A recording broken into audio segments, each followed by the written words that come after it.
from all the biggest games. This is Sports Sound. Oh, it's a goal! From BBC Radio Scotland. Another goal!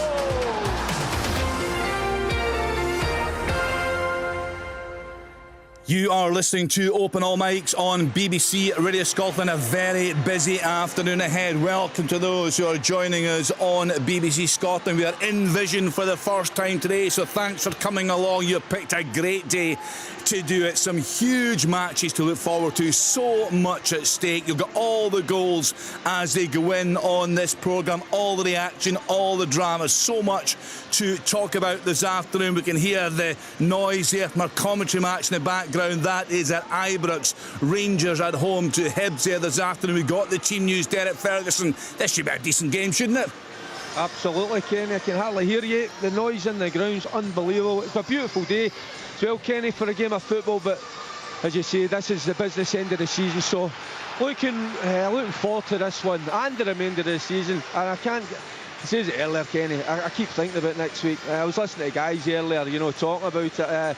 As a player, I can only speak about myself. I also had an eye on the Celtic game, of course you have. But Rangers need to take care of business today. Tough task ahead, and then they can look forward to next week. Yeah, and pile the pressure on Celtic there away at Livingston tomorrow. Again, full coverage of that one on Sports Sound. Let's then get to Pittodrie again. Another game with a huge amount of stake this afternoon. Aberdeen at home to Ross County. 600 county fans have made the journey there this afternoon, Willie. Aberdeen need to win a big performance today. No, they do. It's such a crucial game for them. I thought that the game before the international break and the game after was going to determine where Aberdeen end up in terms of that playoff spot, and they've taken care of Motherwell. Happy hunting ground for them recently, and against the team here that they've taken care of pretty convincingly over the last 5 occasions. So no, I think they've got to be at the very top of their game. The crowd is good. The sun is shining. You say the travelling support coming down. They've got a section there, and the Aberdeen section seem to have spilled over as well. So I don't have the figures at hand just now, but there's a great atmosphere here, and such an important game for both clubs, because the Ross County win would certainly give them hope of avoiding that playoff place. Yeah, we had a big debate earlier on in terms of the managerial vacancy at Aberdeen. Michael said there are candidates in Scotland right now who the club should be looking at. He said he would give us 3 names. We'll get to that shortly. No doubt a lot of discussion on that throughout the afternoon on Sports, and Peter Leven in charge of Aberdeen for their game at home to Ross County. Let's then get to Tynecastle. All the games come into the studio here. We'll get all the reaction. We'll bring you the news. The guys will come to us if there are any contentious decisions, because Michael and Billy can have a second look there on VAR duty in the studio this afternoon. Alan, looks a glorious day there for the game through in the capital. It's lovely. It's roasting hot as well, Kenny. You like when you go to games, you take your big jacket and all that, and you've got to take it off. But no, really wonderful day here, and a big game for Kilmarnock. They know if they can win, that'll be their top 6, all bit guaranteed. So it's going to be a tough game here for Hearts, but 0-0 into the first minute. Lovely day, as you say. Early chance of Pittodrie, will it? He's speechless. Yeah, he's speechless. We just heard Miovski. We just heard Miovski in the first minute there. It was a great ball from Conor Barron.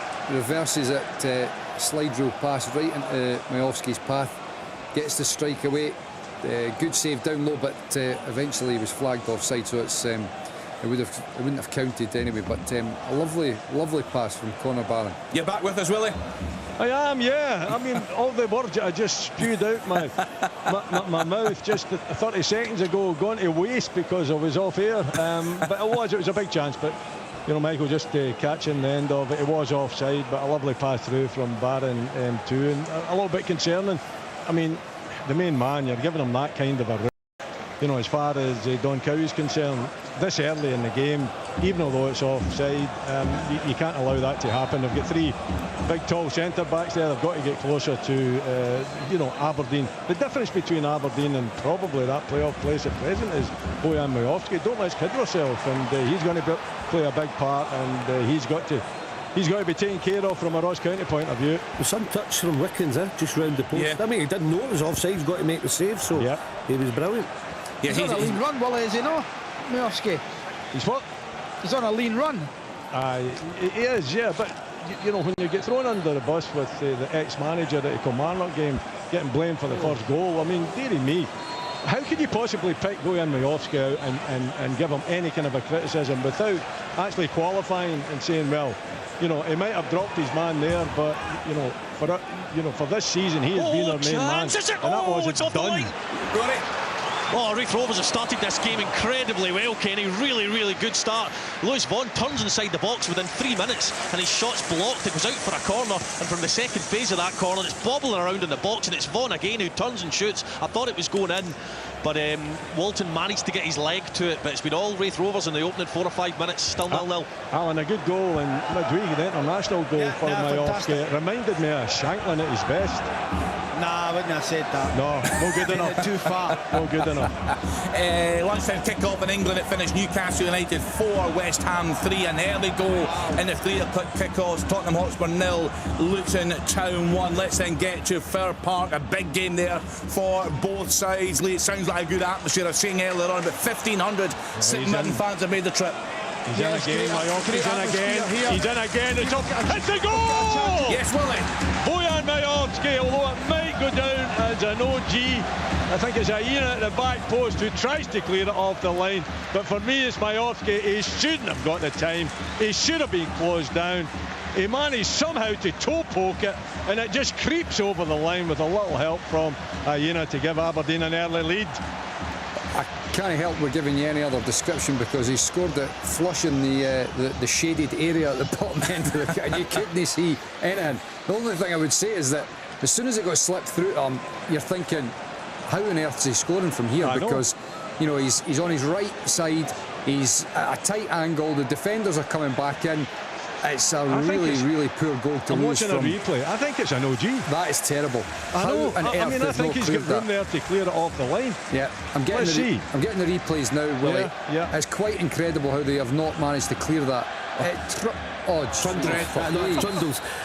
It's going in anyway. I don't know if it's over the line, but the one thing I would say, Ross County self-inflicted. Ryan leaked the ball, rolls it into midfield, and that's why when Aberdeen nicked it, they were allowed to put Majowski through. But it's a sickener for Ross County because it's absolutely trundled onto the line, maybe just over it, but it's a huge goal. Billy, I don't think that is over the line. I think Effetti's basically kicked it off the crossbar. At the moment, it's been credited to Majowski goal coming in 5 minutes. That could change. It's changed. It's unbelievable. How he hasn't cleared that is beyond. He's managed to miss that. We've got an injury, Kenny, a Hibs player. They try to take a quick free kick, and Fish is absolutely. He's luring the ball. It's new. He's just got himself up. I tell you what, he's only 5 yards away. He's way deep in his own half. He actually smashes it from 5 yards right off Newell's head. Thankfully, he's okay, but a little bit of crazy. Absolute crazy. I tell you what, Rangers started. They've come out the traps. 3 corners, first 3 minutes. Pressing right from the off and pushing Hibs back, but that was just crazy from Fish. Just settle down, take your time. I don't know why he's trying to take it quickly and get his team up the park, because they're under severe pressure at the moment. Kenny, I was just going to say, it wasn't Effetti, it was Aina that's stuck it in the back of the net there. Yeah, still waiting for that to correct yourself. Dundee United take the lead. They go 1-0 up. It came from a long ball from the goalkeeper, and it was flicked down by Louis Moll, and Tony Watt with the touch and finish. Magnificent. I think he touched it with his right, finished it with his left. Slow start from Dundee United, but they go 1-0 up here in a massive game. Yeah, huge goal that for Jim Goodwin's side. With so many United fans on this season calling for change, not at all happy with the job he is doing, but he has got them top off the table. That's a big goal there from the veteran Tony Watt in that match. Let's get back to Fir Park. What's happening in the early stages, Lee McCullough? How you doing, Kenny? Yes, it's a good atmosphere here. Bit of a frantic start to the game. Both teams going direct, playing off second balls. Basically lots of turnovers in possession, scrappy. Theo Bair gets slipped in for a good chance, but he just missed the target. And then Gent broke on the left-hand side, and it came off the post. There was a quick VAR check which got dismissed. But other than that, there's not a lot happening. Right, Leo, bring us all the news from that game at Fir Park. Next stop, McDermott Park. There we go. Well, it it's going to be controversial here because Mitov is on about 40 yards out his goal. It looked like he handled it, but the ball dropped. There was a bit of confusion. Bakayoko was claiming for the handball, but it's dropped to Lyle Cameron, I believe, and he has lobbed it from about 35, 40 yards right into the back of the net. A wonderful finish. No more than Dundee deserved after a really good start. It's St Johnstone 0, Dundee 1. What a finish. As Rob was saying, lobbed, and it is. He's got it over the goalkeeper, but he's driven it, hasn't he? He's pinged it, and it's I mean, executed it brilliantly. We're just seeing the replay now, Robbo. Nah, I don't think. I think it would be harsh, but it doesn't matter because. Well, the referee was believe it or not, Michael. The referee he looked at the lines when he was going to give a free kick, right, which would have went possibly Mitov off the park. I don't know, but Cameron got the ball quickly and chipped it, so it took that decision out of the referee's hands. Good. I'm glad it's taken it out because he comes out, he heads it first of all. He's then about half a yard from him. Hits it off him. His arm is out a wee bit, but it would have been a horrible one for him to be getting sent off for that. And it's good to see a bit of quality from Lyle Cameron being rewarded there because nice finish. The thing was he nearly scored in the first 30 seconds, Michael. He got in there, cut inside, great shot blocked, and then his partner in crime, McCowan, hit one for 25 yards just over as well. So a really, really sharp start from Dundee here. By the way, I was just going to say to Tynecastle, was it Kyle Vassell? He almost lobbed Xander Clark about 5 minutes ago. Michael, I was saying that, yeah, it was Armstrong. I was saying that when the goals were going in, and then had a corner from the resultant corner. Hearts broke away, and it was Grant with a shot well saved over the top by Dennis. Did a really good game here at the start. Goal! Just as I'm saying that, Vargas, the man of the moment, signed a new 5-year deal.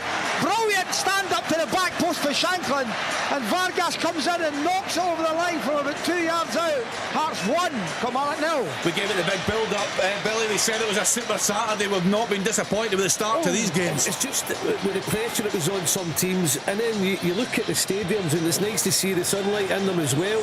Just get that. We said that crucial period of the season, there's a lot at stake, and the goals flying in as well, so brilliant start to the day. Yeah, that goal has still been given to Bojan Miovski. Looking at the BBC website, after 5 minutes, that could change, of course. But Vargas on target for Hearts, Lyle Cameron on target for Dundee. Meanwhile, their neighbours, Dundee United, Rory off to a flyer at Tannadice. Yes, they are in terms of taking the lead. They haven't started particularly well, but the finish from Tony Watt, it really was magnificent. Like I say, it was a long punt up the pitch, and Louis Malt gets up and absolutely bullies. I think it might be James Brown, and the ball comes to Tony Watt. He's kind of past the front post, side on. He takes touch with one foot and volleys it past the keeper, who's got no chance with the other foot. Really, really good quality from Tony Watt. And the game's kind of settled in to a more even pattern now, but Raith Rovers will be really disappointed after that early pressure that they're 1-0 down. That was a great stand up there from Lon Shanklin. Just seen that replay, brilliant. In the inside right channel, dinks it up to the back, but just sets it up perfectly for Vargas. And the debate with Lon Shanklin is going to be endless until the summer with regards to Scotland, but should he start at the Euros? Has he done it? Does he give enough of what Steve Clarke is looking for? I mean, I'm just first of all going to say that obviously Scotland are in a bit of a difficult situation at the moment, which doesn't help Lon Shanklin, but I thought his all-round performance against the Netherlands was not bad, but he really needed to take that chance to cement his position. The point I was going to make was, if he'd been in a Hearts jersey, I've got no doubt psychologically he's just in a far better place. He knows he's trying to really prove himself in a Scotland top. And had that been a Hearts jersey he was wearing last week, I've got no doubt he would have slammed into the back of the net. See, go back to the Miovski goal, I'm just thinking if that former striker claiming everything. Of course. I've hit a shot and it's on target and it's deflected off somebody. It's not deflected though. I know, exactly. I know you're in the goal. I completely understand, and that is the laws. If it's on target, it's deflected. Never mind me as a striker, would you claim it as a midfielder? Everybody would claim it, but the defender goes to clear it. But it's rolling in the goal though, Do you know what? You're actually speaking there about Lawrence Shanklin. We'll have the debate many times in this programme, Shanklin or Miovski. I've got another one for you this afternoon. It involves two midfielders, and I spoke to a Premiership manager this week, and he gave me his take on it. So we'll get to that in a few minutes' time. I've not forgotten Michael's going to give us 3 names of managers playing in Scotland that could take over the Aberdeen job. Yes, the VAR check. VAR check, Kilty from a corner. It was Mandron, it's headed. I think it's into Blaney. His hands are high. Obviously, I've only seen it once, but They're obviously still checking it. No, I think it's still dismissed. Not handballs at Fir Park, please, no. Right, you can No, it's dismissed. Dismissed. It's only half a yard again. I don't even know if it. Give it time, Dante. He'll be out of his chair. You ought to have seen him in the last game at Fir Park, that one against Aberdeen. Some of the calls there, honestly, he was up with the TV I'll screen. keep it to you and check. Yeah, that's certainly required. Kelty Hearts 0, Edinburgh City 1. Ollie McDonald on 8 minutes, and Peterhead 1-0 up against Clyde. Peter Pollitt on target on 11 minutes from the penalty spot. In England, Nottingham Forest 0, Crystal Palace 1. Mateta with that goal on 11 minutes here. Let's get back into. Kenny, I've got to come in. Good save there for Kel Roos. It was Josh Sim down the left hand side. Lovely interpassing play. Gets it onto his left foot. He strikes it low, and Roos has got to beat his best to save that one. He's fortunate it didn't spill out to a Ross County striker, but Ross County have done extremely well. Slow start, but have fought their way back into this game. Big save there from Roos. Yeah, he's not been at his best this season, that is for sure. Let's get back into the championship. Let's go to Firhill. Partick Thistle at home to Inverness. Cally Thistle there for us. Gully Singh. Yes, 0-0 here at the moment. The best chance going to Cally Thistle. Cammy Kerr, a nice give and go with Wallace Duffy. Kerr launched into the box. The shot took a deflection. A corner to Cally Thistle. Other than that, it's fairly quiet from the home side. Still 0-0. Right, next stop, Capello. Morton at home to Queen's Park. What's happening there, Kasim? Hi, Kenny. cagey start here, not quite as exciting as some of the other venues just as yet. Both teams have just been feeling each other out, and after about 8 minutes, George Oakley did have a good chance with a header that went convincingly over the bar. Hasn't really been anything else to report to you just yet. I'll keep you updated from Capello. Good stuff, some chances there, Lee, at Fir Park.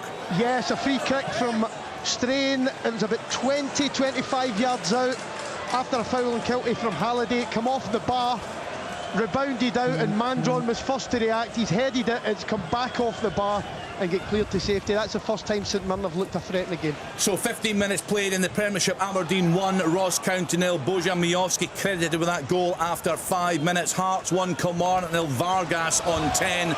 Motherwell 0, St Mirren 0. Rangers 0, Hibs 0. St Johnstone 0. Dundee 1. Lyle Cameron with a goal on 6 minutes. In the Championship, Arbroath 0, Dunfermline 0. Dundee United 1, Wraith Rovers 0. First v second there, Tony Watt on target on 7 minutes. Morton 0, Queen's Park 0, Partick Thistle 0, Inverness, Cally Thistle 0. Into League One for you this afternoon. Alloa 0, Annan Athletic 0. Stirling Albion have just gone 1-0 up away at Cove Rangers. Hamilton Accies 0, Queen of the South 0, Kelty Hearts 0, Edinburgh City 1. 5:30 start on the day that Falkirk could be crowned League One champions. They are away at Montrose. In League Two this afternoon, Dumbarton 0, the leader Stenhousemuir 0, East Fife 0, Elgin City 0, Peterhead 1, Clyde 0. Peter Pollitt with that goal from the penalty spot. Spartans 0, Forfar 0, Stranraer 0, Bonnyrigg Rose 0. And down in England, lunchtime kickoff, it finished. Newcastle United 4, West Ham United 3. I don't know if they're going to show you this there, but it's a controversial one. So Davies gone through for a long kick out, and it just looks like the Dundee goalkeeper's booted him. Brilliant play from the referee's not giving anything, but I tell you what, the St Johnstone players are raging. Right, Rob, the guys are having a wee look here. Was there a wee chance somewhere else there? There was, Kenny. Sorry, Robbo coming in. It was brilliant play from Diamondi, breaking up the play, switch of play to Dessers. He's down the left-hand side, cross to right. They've got a few bodies in the goal, on the goal line, and I don't know how it come off, but he's got to put his foot through the It was ball. a weak effort, but I was just seeing it, Derek. Yeah, he tries to side foot it, I think, in that situation. Put the laces through the ball, and take your chances that way, but it's a big moment. There's Diamondi's been brilliant, by the way. Not just what he does on the ball, what he's doing off the ball. So big opportunity, miss for Rangers there. Yeah, he looks a real prospect. Kieran Offord with that goal for Stirling Albion in the 17th minute. Cove Rangers 0, Stirling Albion 1. Right, Michael, give us your 3 names, managers in Scotland that Aberdeen should be looking at. Well, as I said to you, there's 3 folk that I'm pretty sure Aberdeen fans wouldn't want to listen to, but or no, they may well, but for me it comes back to administrators having the actual belief in what they're doing and backing their own judgment. I would feel confident with the likes of Neil Lennon going in there and turning things around at Aberdeen. Likewise, Jack Ross's last gig at Tannadice turned out to be, a disaster. But I would have full confidence in him. I've been told that he's looking for his next job to be a director of football. I know that. I'm just talking about in terms of, the hypotheticals. I know that Jack had spoken to the club previously. Right, wait a minute. Goal somewhere. Yeah, goal here. St Mirren 1-0 up. Set plays, they've looked a bit of a threat, just like the last one. Greg Kilty swings it in, and I think it's Marcus Fraser who gets it. First contact. Simple header, it looked like. Good header, but simple header. 1-0 St Mirren. Got a VAR check going on at the moment, Kenny. I'm not actually sure what it's for. Get a little bit caught up in that moment with that right miss. I don't know if there was a suggestion of an elbow in the face. That's what I'm hearing, Derek. We're still waiting for a replay here. Yeah, I thought there was a wee coming together with a few of the players at that time. I think it was Silva and Barisic in this left-hand side. We're going to have a look at the monitor. So something's went on. So where it's, you'd maybe be able to tell me a little bit better, because like the 50-odd thousand fans, we're in the dark at the moment. Well, I think Todd Cantwell's picked the ball up as if he's going to take a penalty kick. I've not seen a replay of the incident. Yeah, he has. Yeah. Right, he's over at the screen now. Michael, yeah, he seems pretty confident. So I didn't see the incident, to be honest with you. The referee, David Dickinson, having a good look. Right, Michael, reaction to that? You're shaking your head. It's nonsense, because, OK, there's a collision and there's a coming together. That is not a penalty kick. I mean, really, if you're giving penalty kicks for that... But under the current laws of the game, is it a penalty? He's given up. I mean, give up. Seriously. I think it's... is it Triantis? I mean... The ball's going over his head, he's backtracking, he's jumping up to try and header it, and he's getting booked and a penalty given against him. That is an absolute nonsense. I'd be feeling hard done by, I really would. He's actually just missed the contact to the header, Mikey, by inches. Is it the right decision, though, Billy, in the current laws of the game? I don't think it's a penalty. I mean, Kenny, the thing is here, right? Like, there's a wee bit going on in the park as well. If you think that is a penalty kick, right? You have to understand that when you're playing a game of football, there is an element of risk where you're going to have accidents and people are going to get hurt. It doesn't have to be a foul or have to somebody be blamed for anything. There's a coming together between two players. The guy's trying to header the ball. It's momentum, isn't it, Mikey? Where the two players are going for it. The Rangers players come in the way, the Hibs players get out the way. He just misses the contact, bumps against them. Tavernier about to step up there. Yeah, took a couple of steps back. He do his little shuffle as he does here to come up right-footed, little skip. Great save by the way, the keeper. Havertz put in. Oh, Scott Wright, he missed a sitter moments ago. I tell you what, he's really lively. Falls in. He's at the angle, right-hand side. Gets the right contacts into the back of the net. I'm just about to say that's going to be Tavernier's 15th goal of the season, but that was a great save from the keeper. But you've got to be alive as a defender. The Hibs defenders caught sleeping. I tell you what, that's a fair old finish from right at that angle. Nice touch, a nice finish, wasn't it? It was. I'm just trying to think back. Did the same thing not happen at Easter Road, where David Marshall saved it and was it Lundstrom barged it in? Or was that no, that was there, Mickey. Yeah. Lundstrom got there and bundled it over the lines. Very similar. He's followed it in well, and it's very like it was actually a harder finish than the one he missed. Absolutely, because he's out in an angle. But Marshall's read it straight down the middle. We know Tavernier changes his penalties up, but it's a really good finish from right. I think the first one he missed, Dodgy, I think you've just got to put the laces through it. Yeah. That one that's at the angle, he goes again with the side foot because he's got to keep it down and have that accuracy and make sure he hits the target, and he does it ever so well. Yeah, and you're still saying a total injustice, Michael, that penalty was awarded in the first place. Yeah, I mean, look, there's no doubt that I think it was John Souttar has been caught there, but like, what's Triantis meant to do? Like, seriously, somebody explain to me what that defender's meant to do, because he's not done anything that is out of the ordinary. He's jumped up to try and head a ball that's going over his head. Right, just give an update. I've just seen it, Michael, as well. And Triantis jumps, Souttar actually doesn't jump, and I think the only way you could present we have another check. A penalty there is if Souttar's actually got a chance of getting on the end of the ball. Is this a check for the penalty? Here we are, Derek. We're seeing a replay now. He's bang on the line nearly. Another. I mean, do you know what? I guess this thing. See if that was like pulled back as well. I mean, it's just like give up. So we're saying he's encroached. But it's very, very tight. Even if he has, right? Say for example, his big toes in the box. What advantage has he got out of that? None. But he's actually timed it so he tries to not encroach, because he's not as if he's standing, Michael, on the 18-yard line ready to go. He's given himself 3 yards. He's timed his run as the runner's Tavernier's taken it, Get and rid he's of just her. practically on the line. The box. Get rid of her.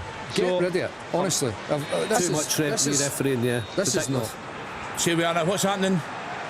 I'm still not waiting, sure. Derek. Still waiting. This is the problem. You don't know what's happening in the stadium, do you, Derek? No, and you know something? Thank God I can hear the boys in the studio, because... What's his hand going up for? Derek, we've said this all the time. The fans in the stadium have no idea what's going on. I still couldn't tell you what's... So what's he done? What's that signal? It's a missed penalty, then. No. It's a missed penalty. Is he? So it must be. Michael, tell the listeners what's happening here. So, Tavernier penalty. Honestly, even at freeze frame, I still couldn't tell you that anybody's encroached in the box. But if he has been given as encroaching, I think they're obviously giving it as a missed penalty, and Hibs are getting to restart the game, which to me is another. It was a nonsense decision in the first place, and a nonsense decision that's followed it up. Thankfully, though, it's the right score in the moment. From two nonsense decisions. Derek. That's absolute bizarre. Right? Listen, the whole stadium are silent, you know, everybody. And I'm talking about the Hibs supporters as well. We're all wondering what is happening. That's what I'm saying. Thank God about the guys in the studio. And we are seeing the pictures. Derek, Alan Preston's on today. Alan, you've been saying this since VAR came in. The experience for the fans. It's horrible. It's horrible. You have not got a clue. Wait a minute, Mike, he's just left the studio. Are you coming back? He's only out. Kenny, I'm accused of not having a clue most of the time, but thank God there's another 50,000 in here. It's an emotional game. It does. Right, Mikey's back. Absolutely shambolic how they're re-refereeing so many decisions. I've told you for a long time, Kenny, just get VAR to do offsides and goal line. And right, we put a request into the SFA to get some clarity on what's happened there. But as Derek said, for the fans in the stadium of both clubs there, no idea what's going on. Just some goals going in. East Fife 1, Elgin City 0, Alan Troughton on 21 minutes. Cova equalised against Stirling Albion. Burrell with a goal there on 22 minutes. Alloa 1-0 up on Annan Athletic. Bobby Wales after 23 minutes. My goodness, that was a busy spell. Let's get back round to he's fluffed his lines. Kai Fotheringham, a lovely touch from Sybil into Middleton. He pushes it out to Fotheringham. Should do better. Still 1-0. Yes, equaliser. An equaliser for Ross County, and it's Simon Murray. Back post corner, brilliant delivery from the right hand side. Murray on his own, no one near him. He heads it. I think it might have clipped the post as it goes in, but it ends up in the back of the net. Hey, they deserve it. They have bossed this game since Aberdeen went into the lead. 1-1 here. Big celebrations over on the far side, I'm sure, Willie. 600 Ross County fans there today. Absolutely terrific. Yeah, they're enjoying it, and they're enjoying the play as well.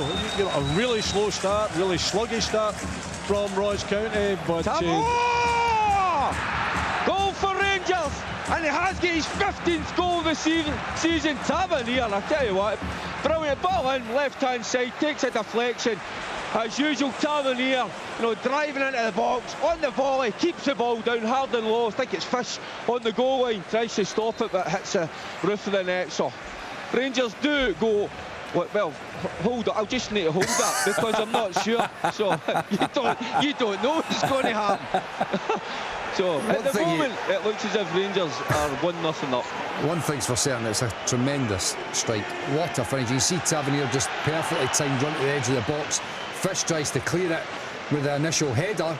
He's backtracking, he doesn't get enough on it. Drops towards the penalty spot. On the edge of the box, and Tavernier in with a great strike. And it's just, the similarities with Majowski's strike in terms of the defenders on the line trying to clear it. This one's much different though, because the quality of the strike from Tavernier is vastly superior to Majowski's trundler, and that's what means that Will Fish can't keep it out and knocks it up into the top of the net. It's a great strike, brilliant goal. Peterhead 2, Clyde 0. Peter Pollitt from the penalty spot on 25 minutes. Ian McCall's got Clyde right back into the mix at the bottom of the table. It would be a really sore one for him today. So just confirmation, Simon Murray with equaliser for Ross County away at Aberdeen. That goal coming on 26 minutes. Tavernier with the opener for Rangers on 26. Dunfermline 1-0 away at Arbroath. Uta with the goal on 24 minutes. The chance. That was a chance for Kilmarnock. It's a great ball in from Kennedy, and it's Finlay on the end of it with a header down just wide of the target. Clark rooted to the spot. Really massive good chance. Here for St Johnstone. Just a long ball played. It was flicked on by Sidibe there, and Gallagher stole in from nowhere and got a flick to it just as McCracken came to the edge of his box. He's managed to palm it by for a corner. Right, going back to that Ross County goal, Murray, I'll tell you, the defending is horrendous, because Mackenzie's got him. It's a short corner, he just touched it to get an angle, out swinging away at the back post. Mackenzie's standing with Murray and then just watches the ball, and then Murray just peels off him. Great head that in off the post, as Willie said, but the defending from Aberdeen was none short of shocking. As Willie mentioned actually in his team news earlier on, Billy, what County have got now, they've got real options in attack, haven't they? They've got quality there now. Well, you mentioned the boys on the bench, didn't you? White and Brophy, so I mean that shows you what they've got, and they're having the fair amount of possession of the play, so in fact probably playing better than Aberdeen. It's that pressure again. But Aberdeen, as we talked about at the start of the programme, have sort of put themselves into that pressurised situation. They don't think, Mikey, you know yourself, you're talking about the players, what do they talk about? Don't talk about results and looking too far forward. They talk about structure and having a manager, though. They'll be saying, like, when are we getting a new guy in? That's what happens in the dressing room.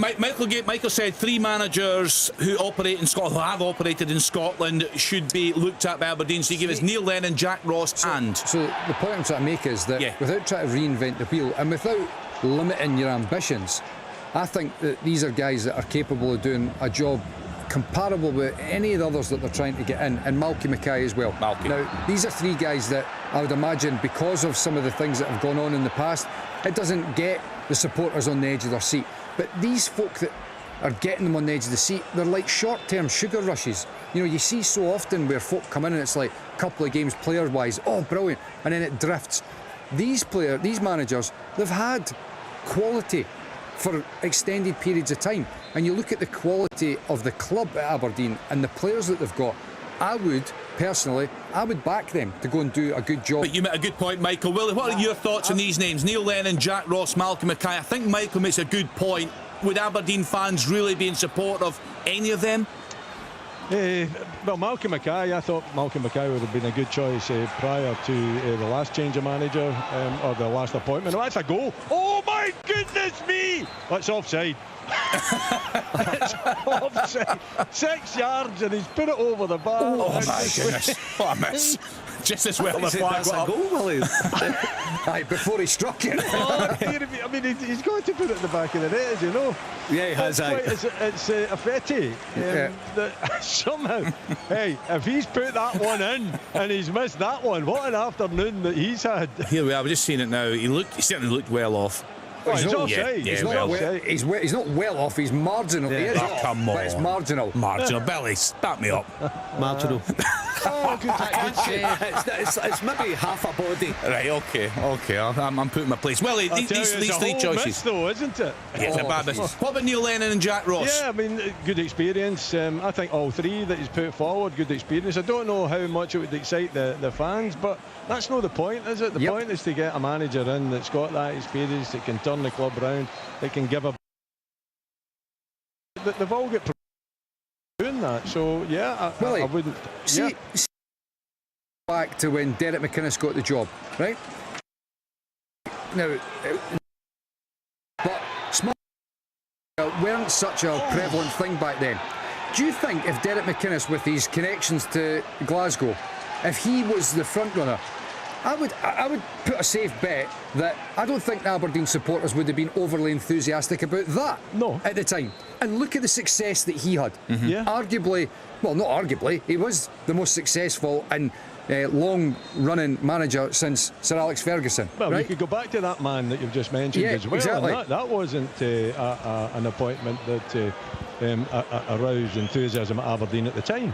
So, no, listen, as I said, I agree with you. I just pointed out that I don't think it would excite the Aberdeen fans, but who is going to excite the Aberdeen fans? I know, it's just about getting the job done. You're right, Willie. I mean, Kenny, when Warnock went in, you said, box office. Doesn't matter a jump. That's a classic short-term sugar rush. Yeah, but that's the point. I didn't say it was right for Aberdeen fans. What I said was for Scottish football, get a lot of attention. But it did, Michael. Garbage. Attention in terms of all the nonsense. Type of attention. Exactly. Especially at the end. And what you come, and the whole point I'm trying to make in all of this, Kenny, is you have administrators who know what they're doing, back their decision and make the right calls.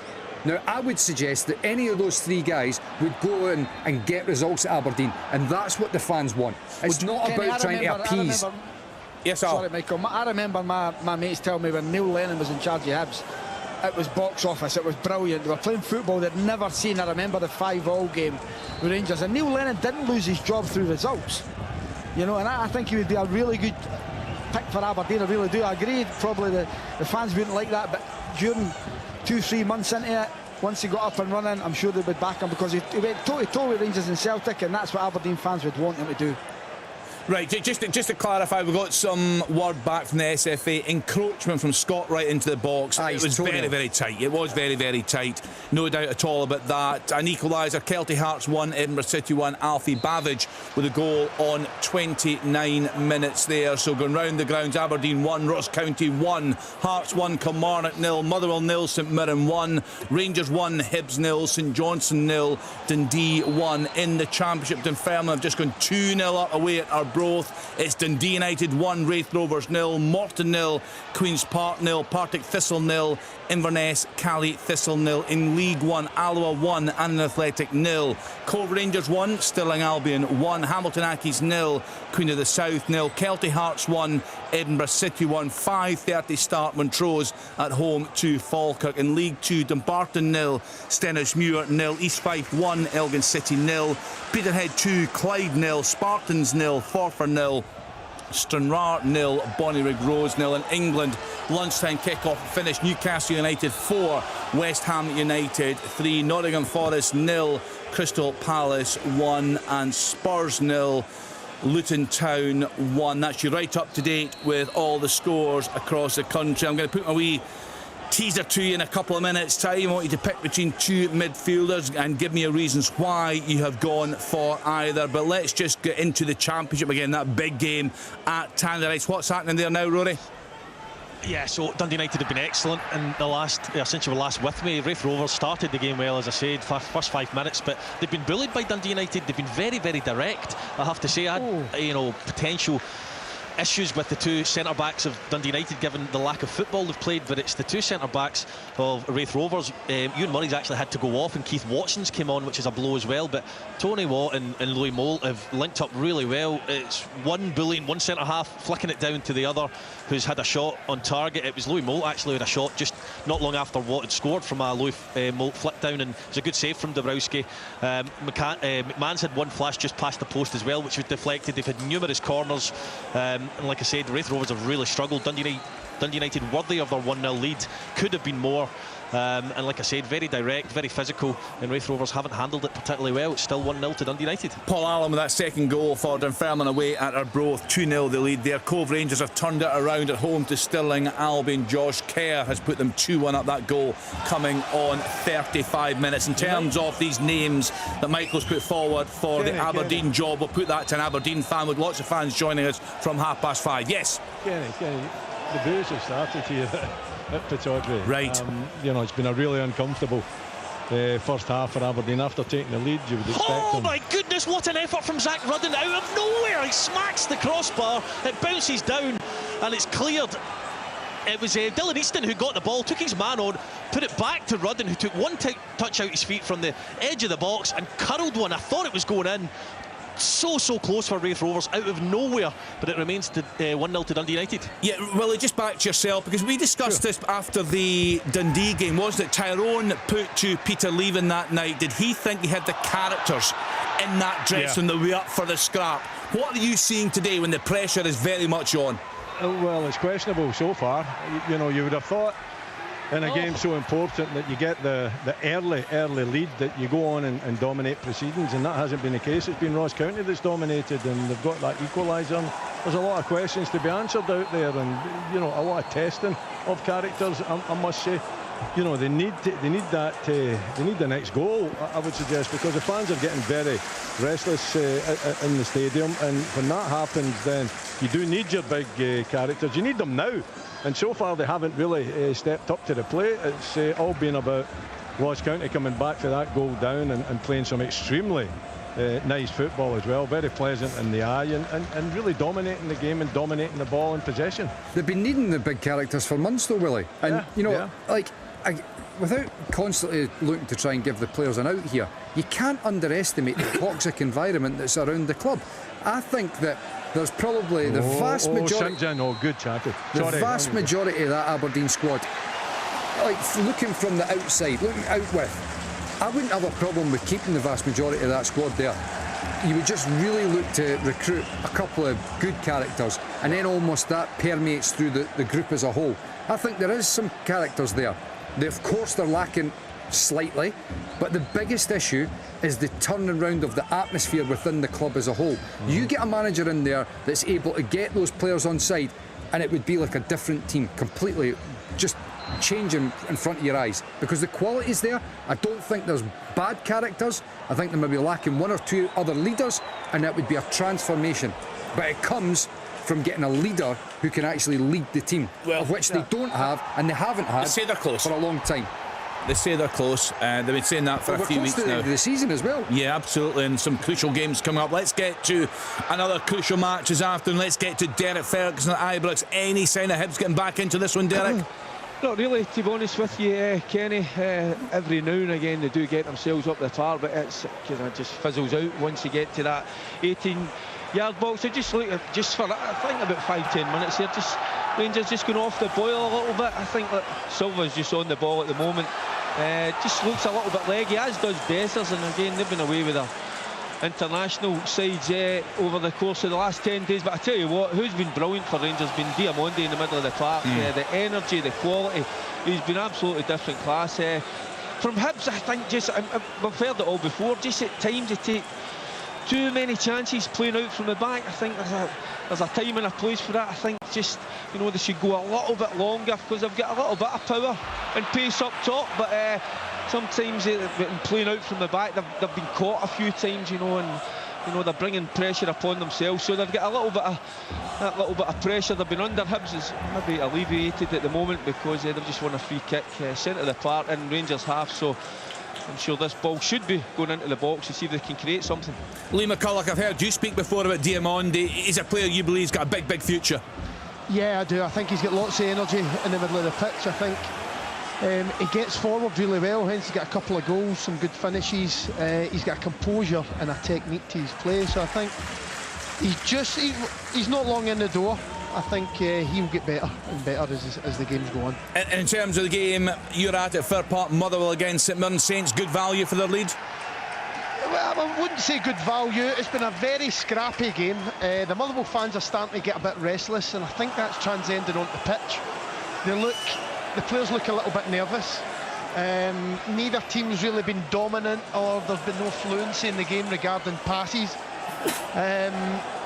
Ghent looks a threat for Motherwell, but that's about it, to be brutally honest.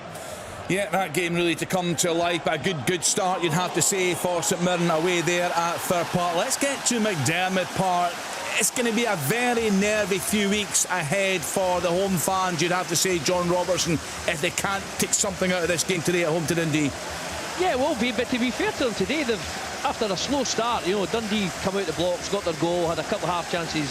St Johnstone have got themselves in, it's taken two good saves from McCracken, one from Kelchins and one from Gallagher, and then just very shortly again there, a good move down the left. Sidibe cut it back, Clark scuffed it past the post, so St Johnstone are battling back into it and probably deserve to be on level terms, but Dundee still hold the lead. Willie, I'll tell you who's choosing the music and sports between 5:30 and 7 o'clock tonight. Former teammate of yours, Brian Gunn. Okay. What type of character was he? Larger than life, and he's getting even bigger as the years goes on. We've had a wonderful year of entertainment from the big man. He's quite a right up your street, social media guru as well. He's always got his phone out. He's always filming you. You've just got to warn him that he's careful with some of the films that he takes or some of the pictures that he takes. But big character. Yeah, told some good stories and some good news. Goal for you, Gully at Firhill. Yes, Scott Robinson. There's a shot that comes from just outside the box. Robinson and acres of space there with a follow-up from close range. Partick take the lead. It has been coming. Partick 1, Inverness Cali Thistle now. Yeah, they're on a decent run of forward. Chris Dooley inside there. Scott Robinson with the opening goal. Inverness Cali Thistle. Billy, they're really struggling right now. We had a Cali Thistle fan on last week. They just really need to turn things around quickly. Yeah, and I mean, it looks as if they're going to. We are both getting beaten today. It looks as if, with the result, if it goes against them, they're going to end up in a relegation playoff, and it's not where they want to be. They wanted the remit was to be in that top 4 and playoff places. That's where they should be, and it just can't get going. They get a good wee run of results, and then they lose a few, and just can't get away from that bottom end of the table at all. And an Athletic have equalised with Alloa, Tommy Muir with a goal in 40 minutes. For you two guys in the studio, I'm guessing, well, Michael's I think would be obvious. We're speaking there about Brian Gunn, the best. We did this discussion last week about strikers. Some really good names come into it. You know, actually Derek Lilly had Tony Yeboah, Jimmy Floyd Hasselbank and Ian Rush. We're speaking about good strikers, so we've been speaking about Shanklin. So goalkeeper's a theme today. The best goalkeeper you played with. You got to me first. You go first. I think you go first. I've played with loads of good. You've just thrown me that one, Kenny. You never even gave me a second to think. I'm looking at 5 games coming in. What are you doing? Come on, Dodgy. Michael's running out the studio and there's things going on here. I would have to say he wasn't the best. A lot of the goalkeepers I played with weren't great with their feet are coming off the line. Now, that shouldn't make them the top goalkeeper. But Jim Leighton, Andy Gorham as well with Scotland. I'm probably forgetting a few who have played with loads of good goalkeepers, but overall, Jim Leighton for me. Jim Leighton. Yeah, he was fantastic. When I played in a game, I was on the bench for Scotland at Ibrox when we played Sweden and we beat them 1-0, and he single-handedly, because Sweden absolutely gave us a doing, and he was incredible. He had about 8 brilliant saves. Alan, chance. That's off the bar, yeah, it's Joe Wright. It's a out-swinging corner. Left-footed swinging out, Joe Wright comes in, attacks the ball, crashes off the top of the bar. 1-0 still with a minute to go before half-time. Alan, best goalkeeper you played with? Probably Billy Thompson, late great Billy Thompson. Wonderful person as well, as Billy was. Hamish O'Callaghan was great, Henry Smith, Alan Main, some really good ones, but I think Billy Thompson for me was just exceptional. Mikey? Hates goalkeepers, doesn't like anybody. Hates everybody. Come on, Mikey. Just a pretty mundane question. Craig Gordon. There you go. You can make the decision for me. Come on, commit to one. No, probably would. Yeah. Yep. There you go. For you, Lee, who's the best kid you played with? Probably Alan McGregor and Craig Gordon, Andy Gorham, Roy Carroll. When I was at Wigan, good goalkeeper. I've given you 4. Is that good enough? Do you want me to keep going? Well, keep going. Get 11. See if you can fit a whole team. Half-time to Barton 0, Stenhousemuir 0, Hamilton Accies 0, Queen of the South 0, East Fife 1, Elgin City 0, Stranraer 0, Bonnyrigg Rose 0. Chelsea have gone 1-0 up at home to Burnley. Burnley down to 10 men. Cole Palmer with a goal there from the penalty spot on 44 minutes. That's you up to date with all the latest goal news. 7 minutes of added time here, Kenny. Yeah, 7 minute encroachment. Commonplace now, isn't it? Which is murder as well. What's that? You see, like, honestly, see if a team's time wasting. Aye. But see, like, general games when you've got, like, 7 minutes. And it's purely because of VAR. I'll tell you, they're going to get a load in the future now. People will be looking at it so closely to see who's encroaching from penalties from now on, because it's the laws of the game. The refs will say it. Oh, Molina, he got it, yes! He's got the equaliser. Brilliant play from Johan. Down that right-hand side. I tell you what, and then he plays it in. Just, comes into Molina. I tell you what, because I think he's knocked off balance, keeps his balance, and then gets a little toe poke, puts it into the back of the net. So out of nowhere, Hibs get themselves back in level terms. But he's done unbelievably well there, Molina, because he's under real pressure, and he's, like Derek's saying, it looks like he's off balance, looks like he's lost control, and he just shows great strength and composure, and then the ability to slide it past Jack Butland there. But the pace of Johan, that often, you know, you find yourself in a situation where he doesn't make the right choice. He does on this occasion, cuts back, slides it into the path of Melida. Tavernier's desperately trying to come back. He should do better, should he not, Tavernier? No. Time at Audrey 1-1. Thanks, Willie. What a save! Yes, Al. What a save that is from Xander Clark. I think he's got to score. Marley Watkins, he has to. It's a brilliant stand-up. He's just got to knock it down into the ground. Surely he heads it at Clark and he tips over the bar. What a save. Watching the replay there, Kenny, possibly. Yeah, you see Tavernier looks like he's back in and he could really affect it. Yeah, I think he's scared to touch him just in case he gives away the penalty, isn't he? Yeah, possibly. But, you know, looking back at it, he probably thinks himself he could have and should have done better there. But it's what we said, Hibs are going to soak up a lot of the pressure. They've got the players with the pace and the talent to go and exploit Rangers at times, and that's exactly how the goals come about. Yeah, you know, Philippe Clement was talking about obviously. Castle, Hearts 1, Kilmarnock 0. Thanks, Al. Half-time at Capello, 0-0 between Greenock Morton and Queen's Park. Thanks, Kassim. Just talking about obviously coming up against Hibs, you know, an attacking side. His first game was against Hibs where they came in and they just far too open. Hibs are a much better balanced team. You've said that for weeks now. Since the recruitment in January, Michael, it's coming together, isn't it? They try to play 4-4-2 at times, don't they? Aye. So, I mean, here today, it's not far off 4-4-2 as well, but there's a much better structure and a greater balance. Rangers have dominated the ball, but you know that Hibs have got the capability of hitting on the attack, on the counter, and they just look a far better constructed team now. It's been really interesting, Derek, just to see the reaction from the home fans. We've spoken a lot about it. I've been at some of the European games, some of the domestic games as well in recent weeks. The manager has spoken with this synergy between the players and the fans. Even when it was tight, say, against Aberdeen, Neil Warnock's first game, I can think of other games where the fans weren't getting on the players' backs. But if this stays like this deep into the second half, it would be very interesting to see the reaction from the home supporters there. Certainly will, Kenny, but there was a little example of it. Cantwell receives the ball in the box and tries a couple of little kind of step overs, or, you know, trying to be a little bit too fancy, and loses the ball, and right away the fans, you know, getting on their back. So, you know, the fans realise the back game, and for most part the fans have been excellent this season, so just a little bit of sign of that. But Rangers on the front foot at the moment, trying to regain that lead. But listen, if it was going to be half-time here at Firhill, Partick Thistle 1, Inverness Caley Thistle. Thanks, got it. Little chance from Desers, you know, and and Hibs have been you know, a threat at times, and it's been down the right-hand side with Johan going up against Barisic. But I tell you, I thought it was a terrific goal, because from where I was watching, didn't see the replay, it looked as if he was off balance. Half-time McDermott, 1-0 Dundee. But to keep his balance and just nick it into the back of the net with a toe pot was a fine finish. I find it intriguing, loving it today, watching how half-time at Motherwell, 1-0 St Mirren. Motherwell fans raging. Certain bigger teams have to handle the pressure today, like Dundee United against Raith, like Aberdeen against Ross County, like Rangers against Hibs.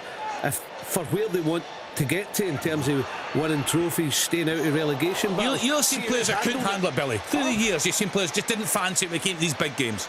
And a few occasions, but I mean, I've played handling the pressure at the top. Laughing. That's the best half-time round-up I've ever heard. Leave a colour. 1-0 at Fir Park. Motherwell fans are raging. Fans are always raging, but you've seen it, Billy. I know. I've played in the pressure at the top, and it's horrible when I said to you about playing in the pressure at the bottom, especially with a bigger club. I was lucky where my Aberdeen team handled that pressure and we got out the situation we were in, and then went on the next season to win a trophy, and it was because of that momentum from that season. But they're horrible to play on, and I'm telling you, the first thing you have to do United won is handle that occasion, handle that pressure. Yeah, these away fans over in the corner, Ibrox bouncing up and down, having a great time so far, Derek. Yeah, quite rightly so, and I tell you what a topic. You know, we're talking about how Desers! Oh, I tell you what, he comes in for a lot of stick, but I tell you, that ball was right on the money, and he gets a great connection 6 yards out off the underside of the bar into the back of the net. What a finish, by the way. And yeah, no, you're talking about those Hibs fans. Now you look at them, I tell you, but that's the beauty of football, Kenny. We love it, the highs, the lows. It's marvellous. Fantastic. It's terrible defending. You know, obviously we're a few seconds behind Derek there. I thought it was the right-sided centre-half Fish, because you could see there's a ball going out wide. He just stands and watches, as Dessers starts to make his run. Oh, the middle one as well. I mean, Fish, he makes his run, but he's kind of looking at him, his middle area, and then gets drawn to the front post, and then that's why Fish has to try and react to it. But whoever's playing middle centre half or left centre half, Mikey, is taking his eye off the ball for a second, and it's just take nothing away from Dessers. Hibs are starting to sit deep and counter, and we're really getting to Rangers, and that's why we're talking about the pressure just before half time. But now they just switch off defensively for a second and Rangers punish them. Sorry, Dodge, I just think it's an absolutely brilliant ball from Cantwell. You know, it's got the pace on it, the whip coming away from the keeper. I know you can pick the bones out, but I thought the cross was top drawer as well. It absolutely is. I mean, you're right to highlight look at both sides, Michael, aren't we? Yeah, absolutely. I mean, it's a great ball for Cantwell, and it's a really good finish from Dessers as well. But obviously, just being that few seconds behind you with the pictures here, you're talking about Dessers scoring, and instantly the first thing I'm looking at there is where he was, and you could see he was drifting into the middle of the goal, and Fish is just standing watching him as he's making his run, and you're thinking to yourself, that ball's been played wide to Cantwell, slipped in the line. He's got to track one. Because he had to react to it. And that's half time, Michael. Half-time. Thanks, guys. That goal coming in 45 plus 7 minutes there at Ibrox. So a big goal in terms of the race for the title. Sorry? VAR, adding time on to all these games. Actually, to be fair, in terms of the first halves, not a huge amount. Of course, we had that penalty. It was saved. Scott Wright with a follow-up after a delay. It was chopped off for encroachment. I don't really think it's had too many more big calls to make on Sportsound this afternoon, but of course, still a full second hand of action to come. Weren't particularly great.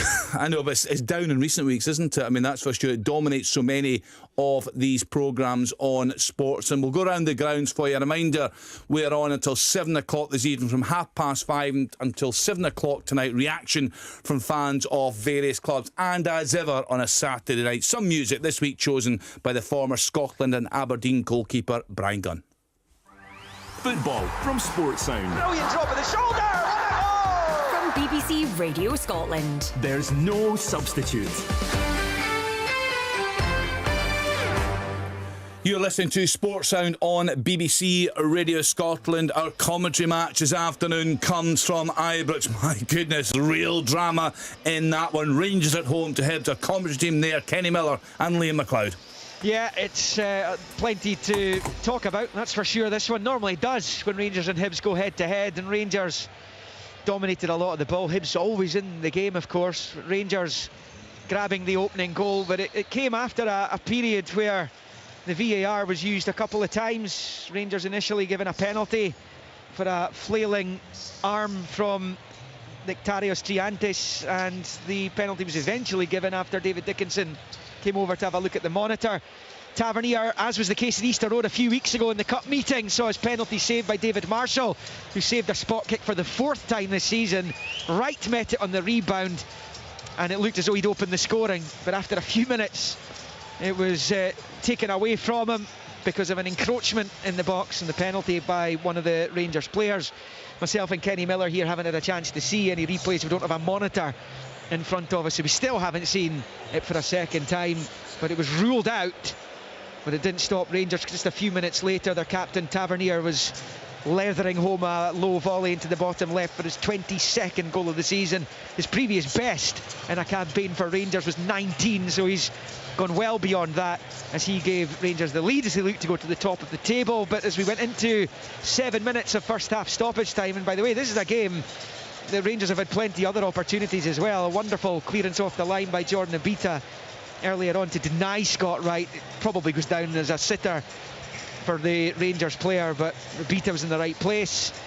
But then the equaliser came at the start of the stoppage time period. Brilliant work by Mizani as he fed it out to Johan on the right hand side, back into Mizani Mailida, and he poked it under Jack Butland to give Hibs the equaliser, and it looked like they were going to take some real positives in at half time there, but annoyingly for Nick Montgomery and delightfully for Philippe Clement, Rangers restoring their lead at the other end of the first half stoppage time as Dessers powered a header home from Todd Cantwell's cross in off the underside of the bar to take his Rangers goal scoring tally up to 17. Kenny Miller played for both these clubs. He knows how big a fixture this is.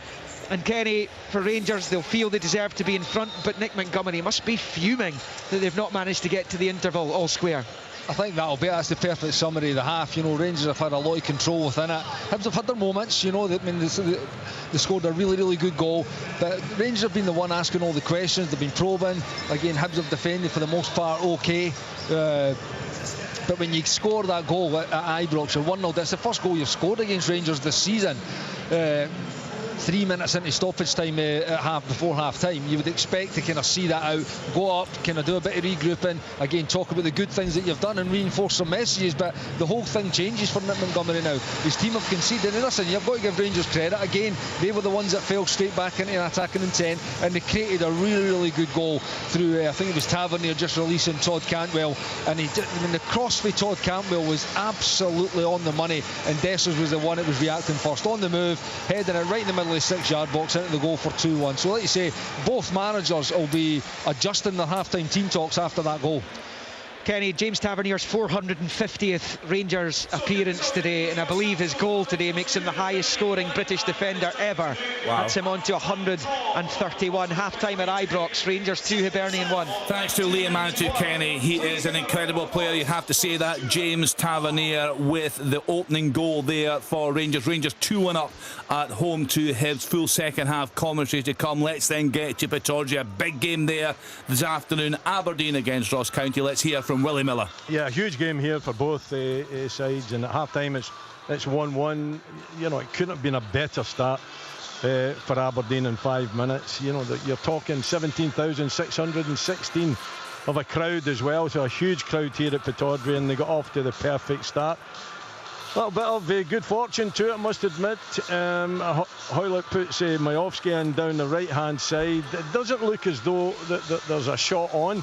There's two defenders in front of him. It's a really tight angle. The goalkeeper behind the defenders as well, right in the corner, almost in the byline, and he just toe pokes it. He toe pokes it towards goal. Takes a little deflection, and Fetty comes in.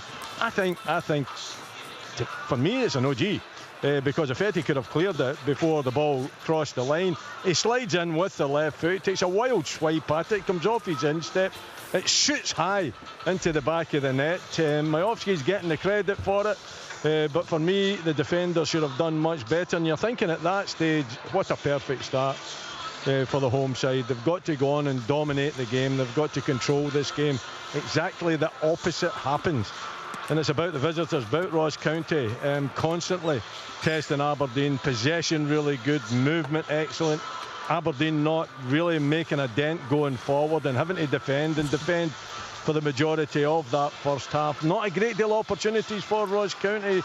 Josh Sim had one strike, good play down the left-hand side, on his left foot, drills it low and hard. Maybe should have hit the far corner rather than going for the near post, and Roos saves it well, but they did get back on level terms in 26 minutes. A poor defensive error goal on the Aberdeen side of things, but really well worked. Corner kick from the right hand side, good delivery towards the back post, but Simon Murray unmarked at the back post rises above everybody else. Well, he didn't have to rise above everybody else, but he was up high and he just got the forehead on it, in off the post, into the back of the net to give Ross County a deserved equaliser. It's been a really good performance from the visitors. If they keep that kind of performance going, they are not playing as though they're under any sort of a pressure. On the other hand, Aberdeen are playing as though they're under immense pressure. That burden of that playoff slot hanging over them drastically in that first half. It's got to be better in the second half for the Dons. As for Ross County and Don Cowie, just more of the same in the second half, and not only could they take something from this game, but it might be the 3 points. Thank you to Willie Miller. We'll get some Aberdeen fan reaction later in the programme. Next stop, Tynecastle, Hearts at home to Kilmarnock. Let's hear from Alan Preston. Well, it's Hearts 1, Kilmarnock now at half time. It's been a really good game, chances for both sides as the teams come out for the second half. Really early on, Kennedy cross, Watkins header, well saved. Then Armstrong had a brilliant effort from 40 yards, tipped over the bar by Clark, but Hearts took the lead in 10 minutes. It's a great stand-up to the back post by Shanklin. He takes out the Kilmarnock keeper, Will Dennis, and there's Vargas fresh from signing a 5-year deal with Hearts, just to knock it home from a yard out.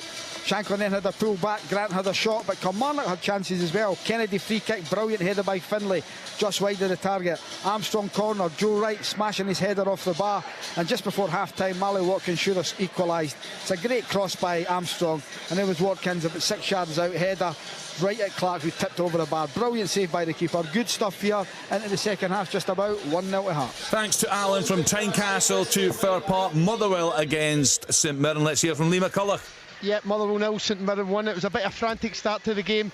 Really scrappy. Both teams going really direct with no fluency in the game at all. A couple of VAR checks that were dismissed that was worth talking about. Or sorry, that wasn't worth talking about. St Mirren going direct to Mandron, playing off second balls. They looked a threat though, St Mirren. They hit the bar twice. Strain with a great free kick from about 20-25 yards. And Mandron, the follow-up, hit the bar with a header. And then the breakthrough came in the 18th minute. A corner kick for Kilty, and it was Marcus Fraser with a free header. The Motherwell fans turned a little bit, going a little bit edgy, and I think that transcended onto the players. They look a little bit nervous. There's only really Theo Bair that looks a threat in behind, but Stephen Robinson will be happy. Currently sitting 4th in the league. I know there's a long way to go. Kettlewell surely won't be. Robinson for Aberdeen, end of day. Thank you very much indeed to Lee McCulloch there. Stuart Kettlewell was in the studio with us last season. Next stop, McDermott Park, St Johnstone at home to Dundee. Let's hear from John Robertson. Yeah, half-time at St Johnstone 0, Dundee 1, and Dundee are ahead due to a really bright start. Lyle Cameron, inside the first 40 seconds, wriggled into his box. His shot was blocked by Liam Gordon. Just 5 minutes later, they had another opportunity. This time, Tiffany rolled it to McCowan. McCowan's shot was deflected just over the bar. And in 6 minutes, they took the lead. Meathoff was slow coming off his line, but eventually came all the way to 40 yards. He knocked it against Bayoko. It looked like it come off his hand, and the referee Ian Stenn looked like he was going to give a free kick, but the ball rolled to Lyle Cameron, and the Dundee Tormentor-in-Chief this season looked up and hit a delightful chip from 40 yards into the unguarded net to put Dundee ahead. The game then went a bit scrappy as St Johnstone tried to battle back into it, but battle back they did. In the 25th minute, Gallagher got forward from the back from a flick on from Sabiri. His shot was tipped past by McCracken from the resultant corner. The ball was played in, knocked to the edge of the box, and Keltson had a low drive that again McCracken got down to knock it past. Then the chance of the half for St Johnstone in 35 minutes. Sidibe rode the tackle on the right, cut it back for Nicky Clark, and he scuffed his shot wide from a slight angle from about 12 yards. Then right in half times, Dundee had a late chance with Portalis heading one about a yard past the post. So it's a very even game at the moment, but St Johnstone equaliser. So far it's the 2,500 fans in the way into celebrating. St Johnstone 0, Dundee 1. Thanks to John Robertson there. In the Premiership, half-time, Aberdeen 1, Ross County 1, Hearts 1, Kilmarnock 0, Motherwell 0, St Mirren 1, Rangers 2, Hibs 1, St Johnstone 0, Dundee 1. Let's get into the Championship and that top-of-the-table clash at Tannadice and hear from Rory Loy.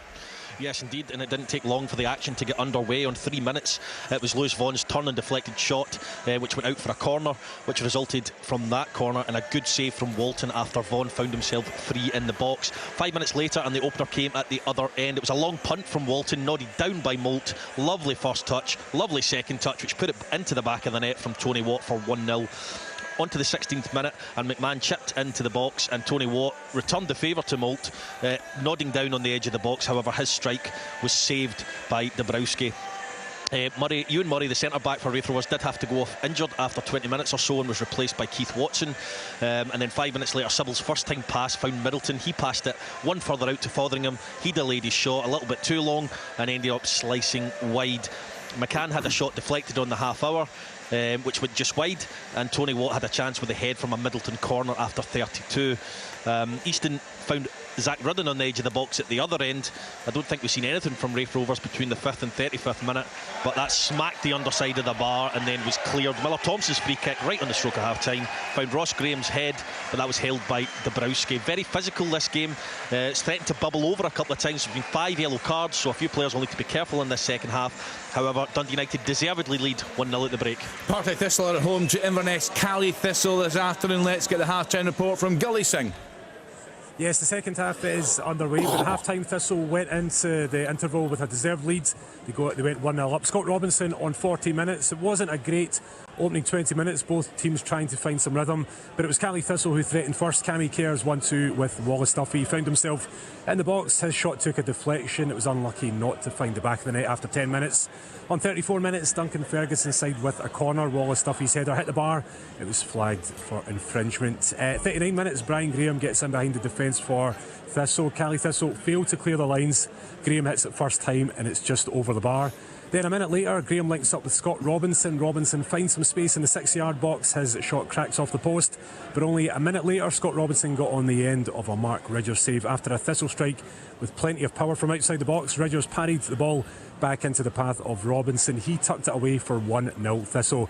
And just before the half-time whistle, John Beaton issued a yellow card to Cammy Kerr for a dive. But yeah, the second half has been lively from Caley Thistle. They are looking to find their way back into the game.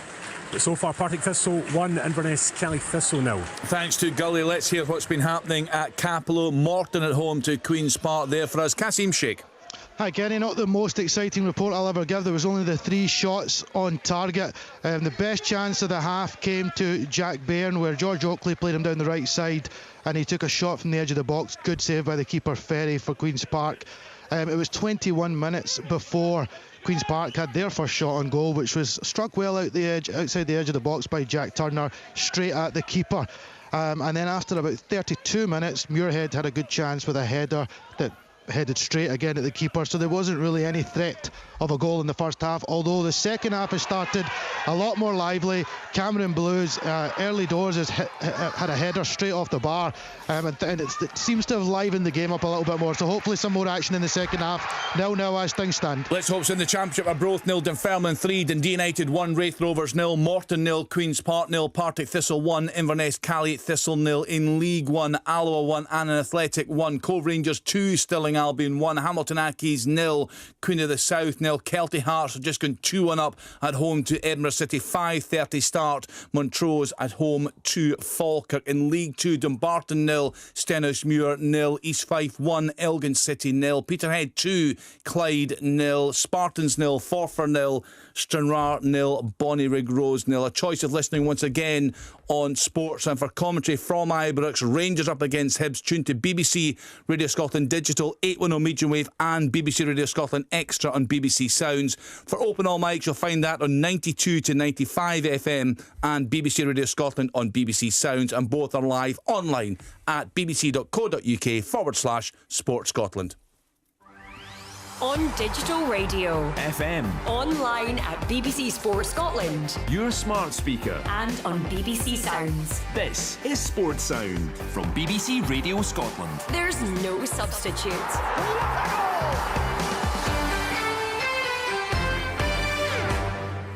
Welcome back to Open All Mics on BBC Radio Scotland. Just confirmation of that Kelty Hearts goal, their second goal. It came from the penalty spot. Alfie Bavidge has given them a 2-1 advantage at home to Edinburgh City. It was a delayed start to the second half at Ibrox after that 7 minutes plus of stoppage time there in the first half. So there's an option of commentary there. But right here, it'll be around the grounds, Open All Mics. An early goal for Spurs, equalising at home to Luton. Kabori with the goal there on 51 minutes. That one is 1 apiece. It's also 1 apiece at Pittodrie this afternoon. Let's get to Willie Miller. Willie, you're saying the home fans getting a little bit restless there in the first half? Very much so, yeah. You know, some boos going round the ground on a couple of occasions. Aberdeen not playing particularly well, and you know, the second half has started the exact same way as the first half. Where Aberdeen are struggling to take control of it. Ross County's made a change. They have taken off Josh Sims and brought on Jordan White to give an added threat up top. So I think that tells you that Don Cowie fancies his chances here this afternoon to not just take something from the game, but the possibility of the full 3 points. So Aberdeen struggling, and the fans now going into a kind of a quiet phase. At least they're not booing, I suppose, but they need the team to start competing. They need the team to start dominating the ball and dominating possession. That hasn't happened since the first 5 minutes, and it's been a real struggle. But for Ross County, it's been very, very good, very energetic, you know, very forward thinking. Everything on the front foot, forward passes, good crosses into the box as well. So you know, I think the visitors can be more than happy with how the game's going so far. Thanks to Willie. All 5 games coming into the studio here. We have the screens in front of us. I didn't see what was happening, but Michael Stewart, you were shaking your head. Well, Willie, did you see that booking that Jordan White just got? Willie? No, I don't think I did.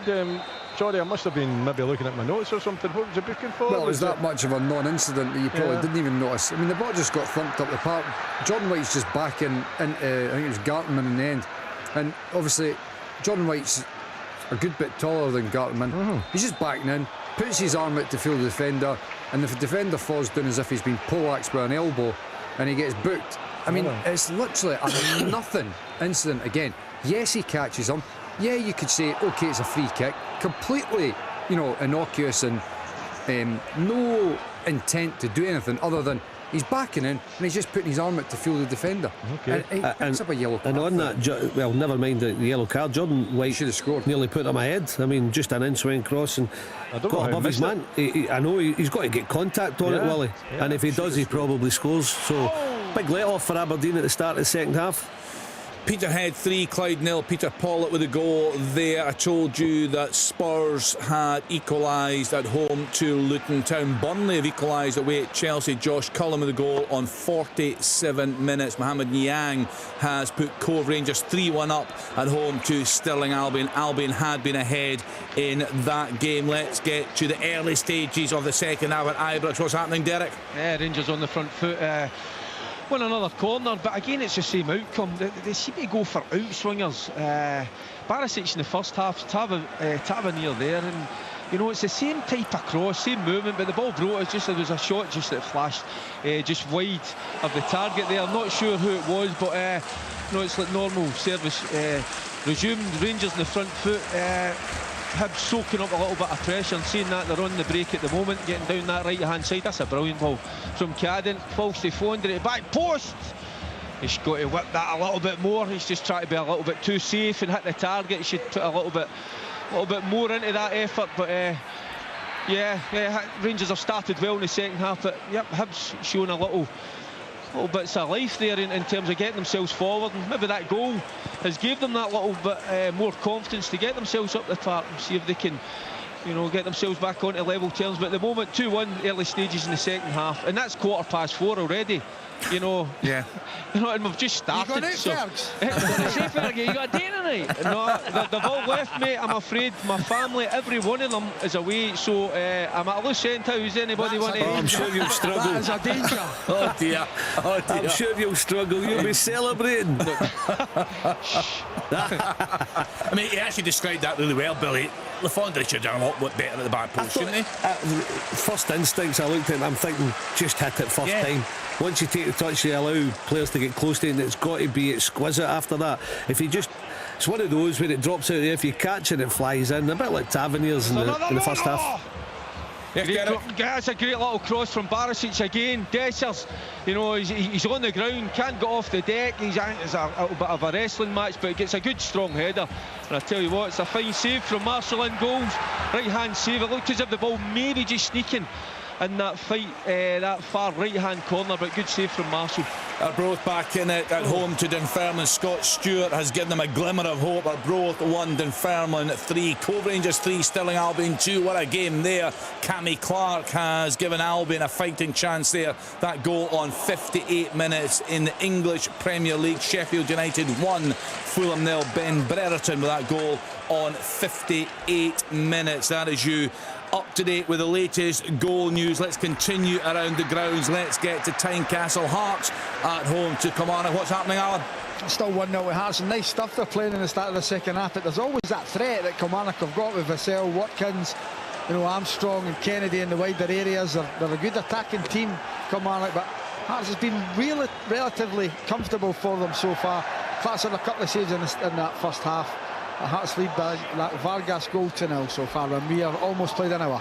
Forfar down to 10 men. Stuart Morrison sent off in 56 minutes after a second yellow card in that game. So Forfar, they are away at Spartans. It's currently goalless there. Let's get to... What, Kenny, on you go, Derek. He may have scored 15 goals. He's, 131 goals in Britain, but he can't take a corner kick in Tavernier. He's just took one and fell on his backside. The ball travelled all of about 3 yards. So it can happen to the best. Put it that way. I don't know if you've maybe caught any footage of it, but dearie me, he just loses his footing. So, and the ball trundles about 3 yards away. But Rangers back in the attack. Derek, are you going to back me up? I'm getting grief on social media. Sam Hanratty saying the totally unbiased Kenny McIntyre just described James Tavernier as a brilliant player. Can only assume he never saw Stokesy tearing him a new one in 2016. Tavernier for Rangers, Derek? Oh, he's been absolutely unbelievable. It's incredible. You know, and hey, listen, he ain't the best defender in the world, we know that, but his stats in terms of his assists going forward, the quality that he's got, that's why I'm chuckling, because, you know, that's how good he is. He's absolutely top player, in my opinion, but sometimes the top players, you know, can make a hash of it, so sometimes you've got to have a little laugh as well. You know, not take yourself too serious. Absolutely. Gary Flossie, Aberdeen fan, says, why does the manager need to be someone that knows the league? He goes on to say, I like Michael Stewart. That's a controversial one, that in itself. He says, it's a no to your suggestions, Mike. You said that Aberdeen fans wouldn't be in favour of these, but actually they make a lot of sense. I'm not saying that you need to know the league. I'm suggesting that Aberdeen find themselves in a position where they're trying to think outside the box, which shouldn't be criticised in itself, but it's taken so long. They're trying to persuade people that don't have an affinity or a connection to the country, which in itself is then going to make it more difficult. They might not realise how big a club Aberdeen is, when I think there are alternatives and options that are here domestically who would do as good, if not better, a job. JJ Hutchison makes a good point though, Mike. Michael Stewart suggesting Dons have turned their nose up to domestic options. Every appointment since Skovdahl has been a domestic appointment, except Glass, even though he has domestic knowledge. Why not potentially explore new options? They possibly have. That's what I just said. Yeah, I'm not criticising the fact that they're per se. The problem is that this whole situation itself is taken on a life of its own. And too unsettling for the players. It's becoming a problem, and it's, you know, the situation they find themselves trying to look for a manager and the length of time it's taken is becoming a problem in itself. Doesn't matter if it's a foreign coach, doesn't matter if it's a homebred coach. They need to do it pretty soon and look no further than the result today, because they could trap door if they don't, and it's just about getting the club stable, so the players, which Michael was alluding to earlier on, the players know the direction they're going, and hopefully they get the appointment right. That is a big one going long term, but if it's not, I'm worried. I'm sorry. You know, you look at Aberdeen at the moment, right? Now, when Barry Robson gets shown the door, there wasn't any real hint. Robbo. It's an equaliser for St Johnstone, and it's been coming. They've had a couple of half chances, but this time they go down the right hand side. It's put in by Matt Smith. Liam Gordon does great to flick it on, and it's an athletic overhead kick from Zabidi. Flashes past the keeper. It's 1-1. It's a well taken goal, and Robert, there was other players queuing up to go and put it in the net, and he took the chance of getting that athletic overhead kick. It was brilliantly taken, really was. Peterhead 3, Clyde 1. Robbie Leach has given Ian McCall's side some hope there on 61 minutes. Fulham have equalised away at Sheffield United. Paulinho with that goal on 62 minutes. A big goal there, you'd have to say, at McDermott Park. St Johnstone right in the mix at the bottom of the table. Very different priorities for their away side there as they battle with Hibs right now for that final spot as it looks in the top six. Let's then get to Fir Park and hear from Lee McCullough. Motherwell at home to St Mirren. Lee. Hi Kenny, still 1-0 here, not a lot to report about. Strain went off at half time. Buenmono, come on, how did I do there? All right? Average. All right. Don't ask me how to say either, though. There's no changes for Motherwell. Motherwell, what I would say is, I think St Mirren have been comfortable. Motherwell are putting the ball into the St Mirren box from all angles, long throws, free kicks from deep. Zach Hemmings looked pretty comfortable, but other than that, not a lot to report on. I'm desperate to come in, lads, but there's nothing really to shout about here. Nah, it doesn't sound like a classic there. That's for sure. Nottingham Forest equalise at home to Crystal Palace. Chris Wood on 61 minutes. That's one apiece, and just that confirmation on the hour mark. Sidibe with equaliser for St Johnstone at home to Dundee. Let's then get to Tanderise, that really critical game in the Championship. What's happening, Rory? Well, not a lot in this second half, Kenny, at all. The game's been devoid of much quality. Both teams are very direct. Dundee United especially. It's been effective, but it's not been particularly pretty on the eye. With so many good players on the pitch in first playing second, I'd hope there would be a little bit more quality on show.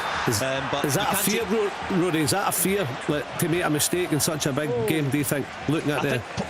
Possibly from Raith Rovers' side, Billy. From Dundee United's side, it was a clear tactic early on that they were going to get balls into Tony Watt and get the balls into Louis Moult and try and win the first ones and the flick-ons and the flick-downs. And the second half started that way as well. Raith Rovers couldn't really get a hold of the game at all, so a double substitution was made. Callum Smith has just come on, as has Jack Hamilton, and Rudden and Vaughan has went off. So yes, I think that would be an accurate assessment from Raith Rovers' side of things. But from Dundee United, it was a clear early doors that they thought they could get at Raith Rovers physically. That's a good effort from Jan Dander, just outside the box there. Red card here at Firhill. Yes, Gully. Yeah, Cammy Kerr has been showing his marching orders. He's been sent for an early bath here. A yellow card just at the tail end of the first half there for a dive, and he's been shown a second yellow for a pull. I don't know who the Partick player was, but John Beaton had no choice but to give him a second yellow. So yeah, I think it was Aidan Fitzpatrick actually that was pulled down, and Cammy Kerr has been shown a red card. So Caley Thistle down to 10 men. Yeah, and they're looking destined to remain in that playoff spot come at the end of the season at the bottom of the table. So as things stand, Arbroath 23 points, Caley Thistle 32, but there's a 5-point gap now to Queen's Park. My goodness, what a job Callum Davidson has done at Queen's Park. So that's you up to date with the latest scorelines. Lee, given that it's quite quiet at your game, I'm going to give you first go at this. So we've had many debates over the past few months about Shankland and Miovski. So here's one in terms of midfielders. If you're signing one of these two to benefit your team for 2 seasons and then potential sell-on value, would you go for David Watson or Connor Barron? Can I come back to you? No. I'm trying to buy as much time here as I'm. Come on, Lee, come on. David Watson has lots of energy and a great attitude. Hopefully that's a goal. Goal, Summer? Goal at Capello. Yep, Kasim. Corners come in from the left-hand side, and Broadfoot has headed home for Greenock Morton to put them up 1-0. A bit against the run of play, but as things stand now, 1-0 to Greenock Morton against Queen's Park. What a goal, Raz! Equaliser at Tynecastle. Marley Watkins, what a strike he picks up, gets it on his right foot, and he bends it in the faraway top corner. Oh, what a goal. Absolutely no chance. What a goal, Raz. I mean, even just the ball getting played up to him, nice bit of interchange between the players there. Great goal, really. And I was just going to say, Jig, you've not been saved by 1 goal, you've been saved by 2. Almost 3. Just let it go now. Deary me, what a miss that is. Guess who from? Oh my. Terrible miss. So you're saved by 2 goals and a sitter.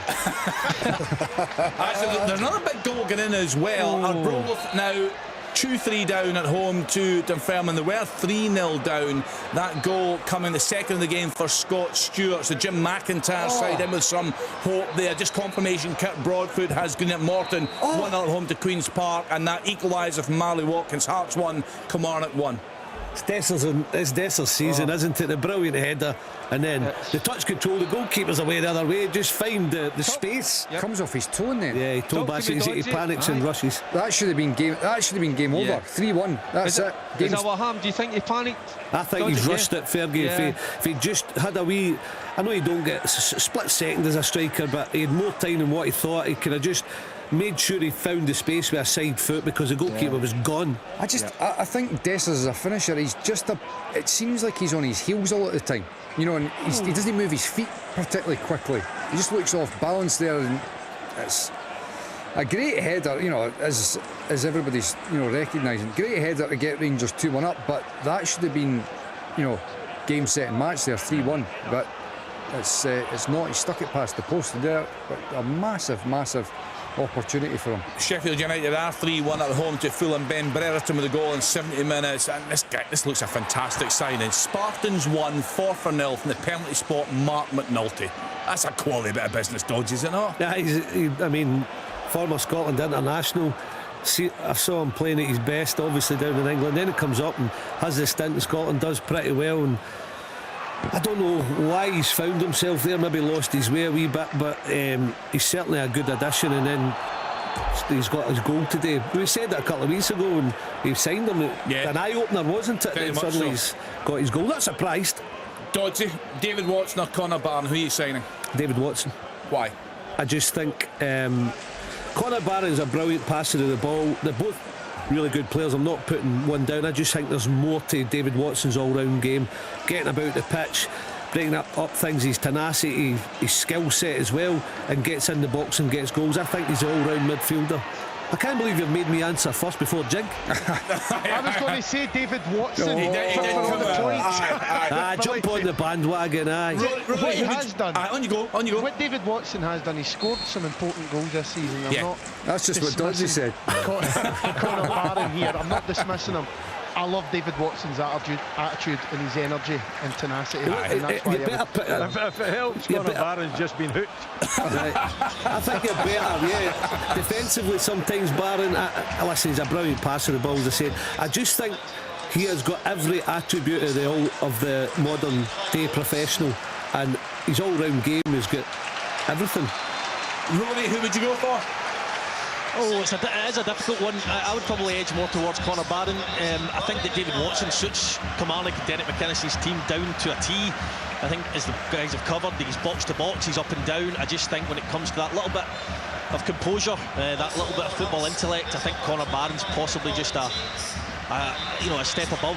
I thought you were going to say Watson or Lennon Miller, which I'll throw Lennon Miller into the mix because he's doing so well as a young player as well. But if it was between those two, I would probably go with Connor Barron. You're right, Rory, it's a bad question. It should have been 3. I've got to make it difficult. I did ask a Premiership manager this week. You can make it more difficult by adding a third. I know, he went for David Watson. Mikey?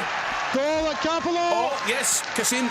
Robbie Muirhead with a left-footed free kick into the bottom right corner of the keeper's net. 2-0 to Greenock Morton.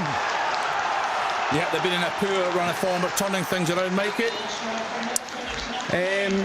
For me personally, I would go with Connor Barron, but it's all dependent on the manager and certainly the way the team's set up. I think that the guys have touched on the attributes of the players.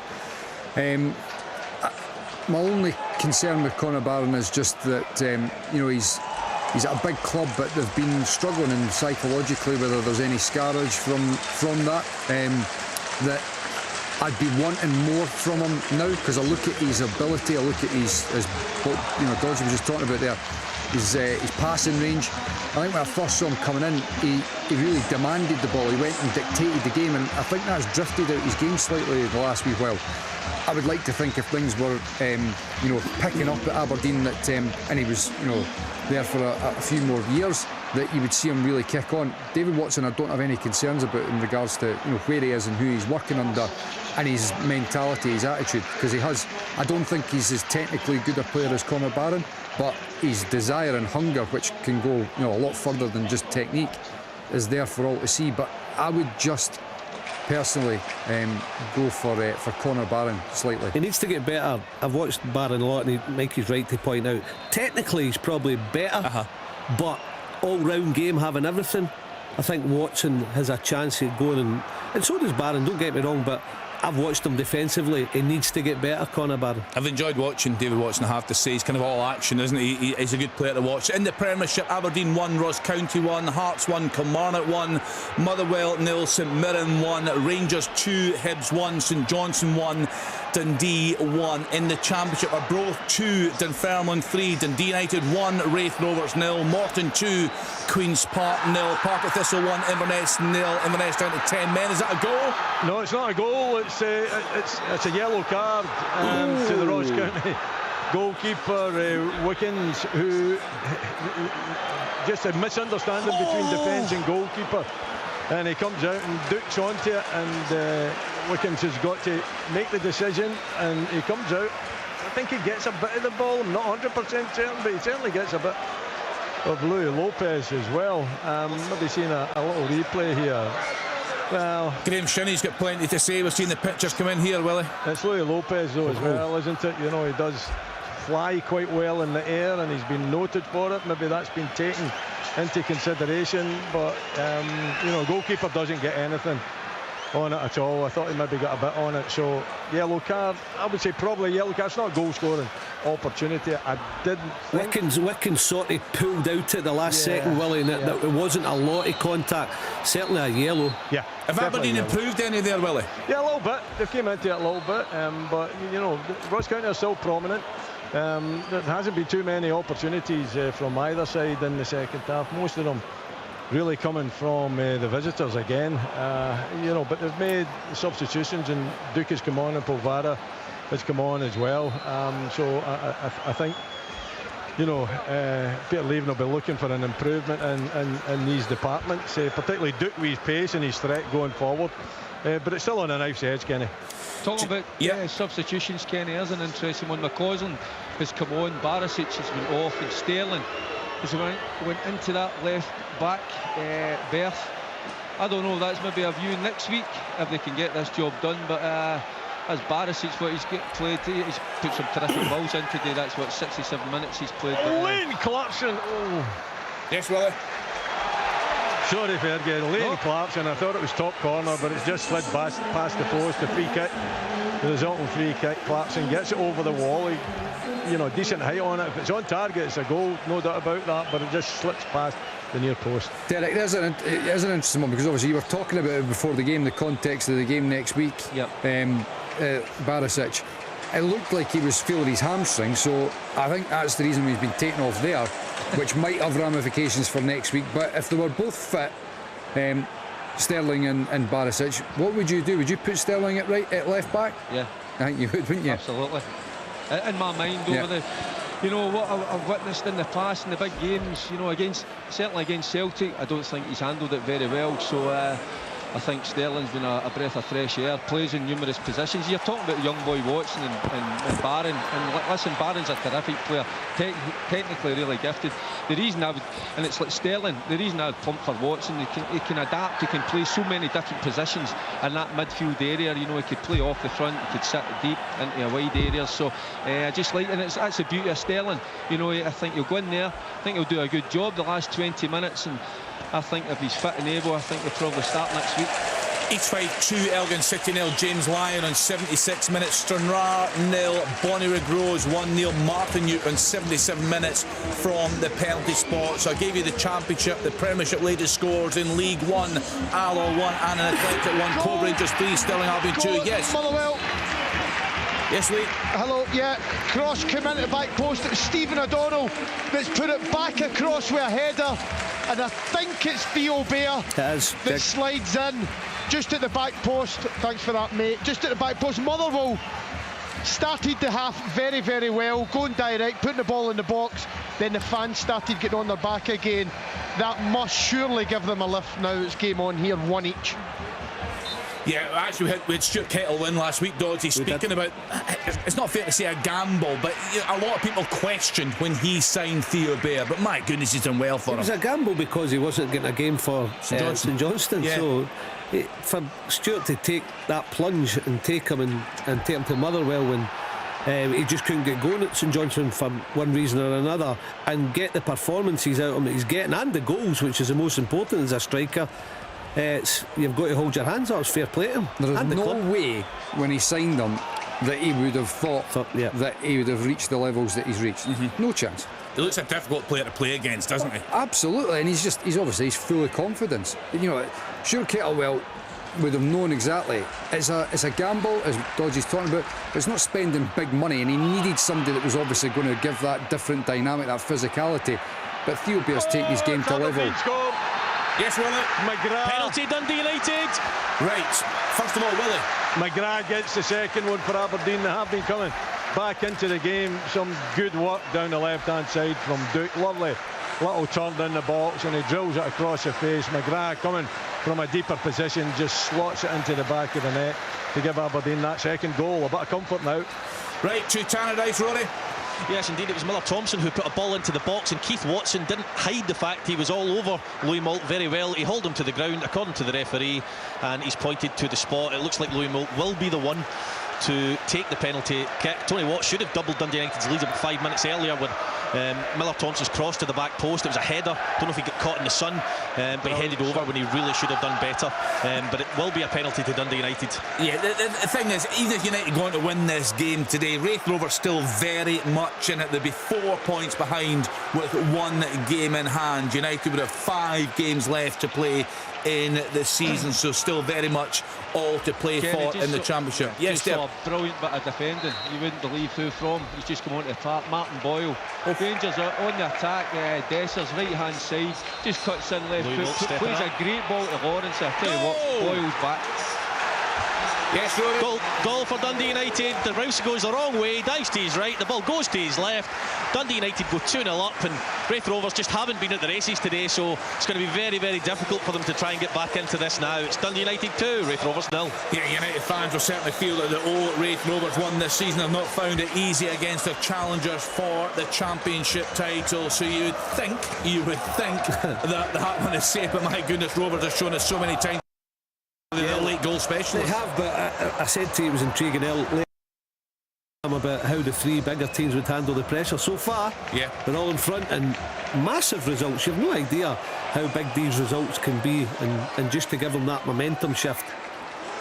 So just to give you the update, Motherwell 1, St Mirren 1, Theo Bayer with equaliser on 74 minutes, and Aberdeen 2, Ross County 1, Jamie McGrath on 78 minutes for the Dawn. Sheffield United 4, Fulham 1. Ollie McBurney on the scores sheet on 82 minutes in confirmation of that penalty that Rory brought us there. Dundee United 2, Wraith Rovers 0. Moult from the penalty spot on 75 minutes. Let's get back to Ibrox. Still a fair time to play there because of the delay in the first half. Derek, have you seen anything at all from the away side in the second half?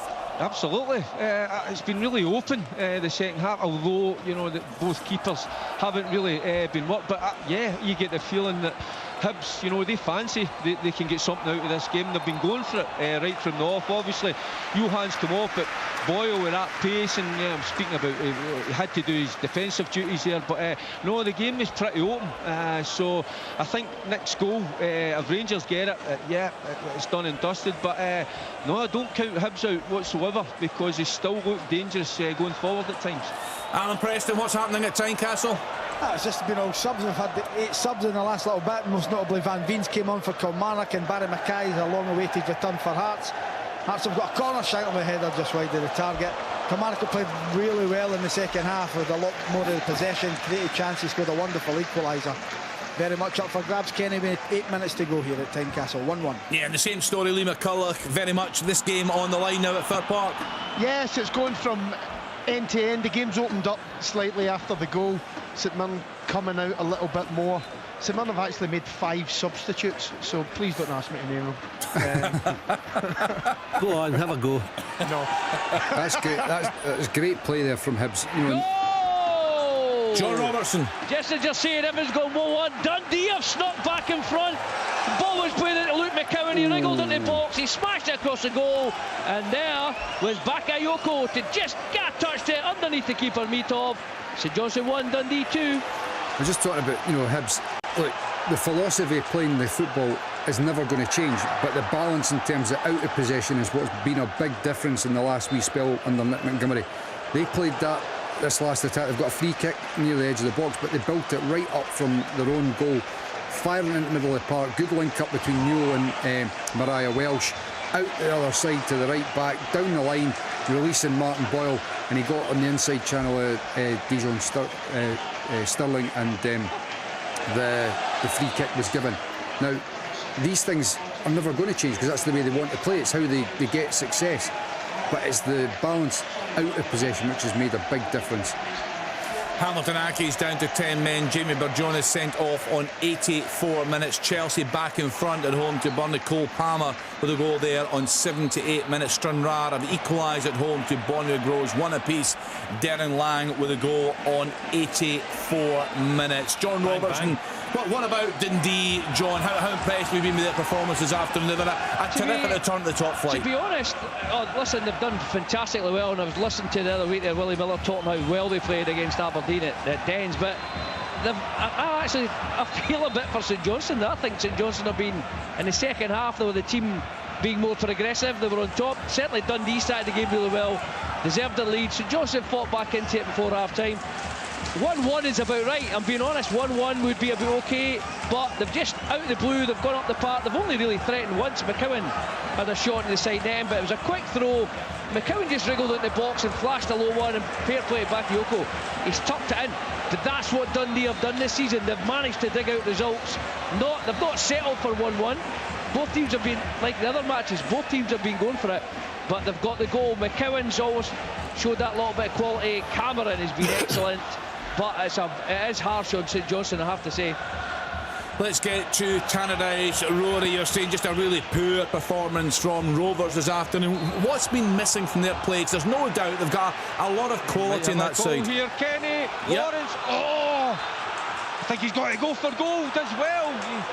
You know, turns the defender. He's bearing down in goals. Looks to play the pass. I think you've just got to take the chance, take the opportunity. You know, just have a go. You know, he hopes to square it. Chance is gone. You know, the problem, Derek, is I think just when it's probably at the stage where he should be having the strike, I think he's just off balance and the ball's not, you know, it's almost in the middle of his body and he can't get his foot through it on target, hence why it's a bit easier for him to try and play it across the face.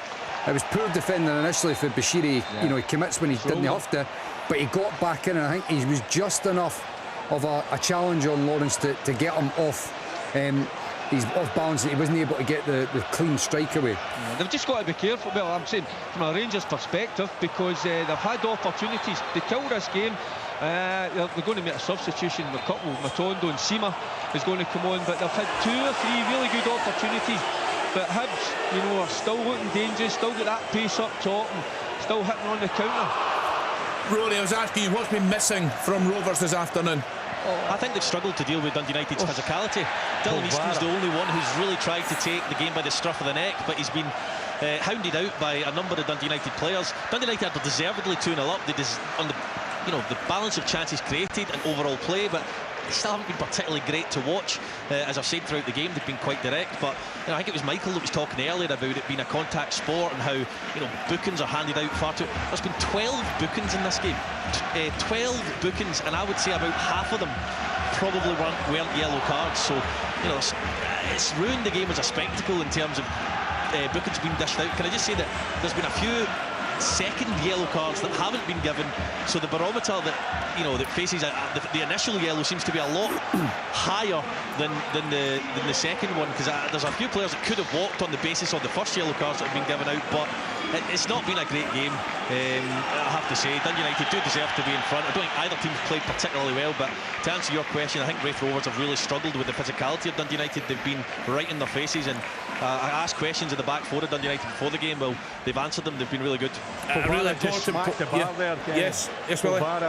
Just outside the box, 20 yards, took it down his chest and hit it in a half volley. It just smacked the face of the crossbar. Good opportunity for him. Great effort from him. Aberdeen, beginning to take control of this game now. They're 2-1 up.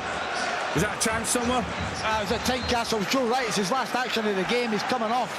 That's a corner to the back post, and his header goes back across the goal. He's just going to drop in the net, just wide of the target, just as he's been substituted. Just looking at the live table then, Rangers 73 points, Celtic 71 points. Both played 30 games. Celtic, of course, in action tomorrow. Hearts in third, Kilmarnock 2 points clear of St Mirren. Kilmarnock fourth, St Mirren fifth. Dundee now back into the top 6, 39 points, 1 point clear of Hibs. Dundee have that game in hand.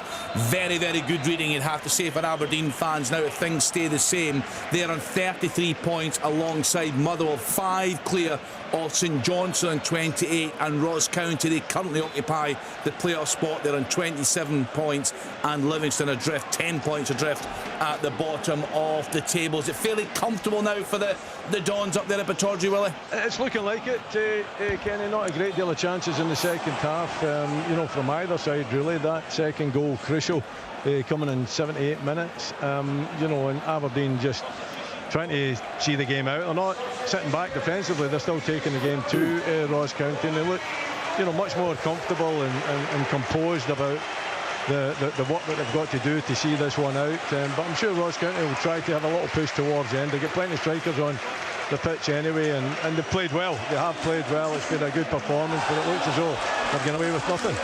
Clyde down to 10 men away at Peterhead. Cabia sent off in 86 minutes. Some goals down in England. Burnley have equalised against Chelsea for the second time in the game. It's 2 apiece there. Dara O'Shea on 83 minutes. Bournemouth 1, Everton 1. Beto with equaliser on 87 minutes. And Spurs 2-1 up now. They've come from behind at home to Luton.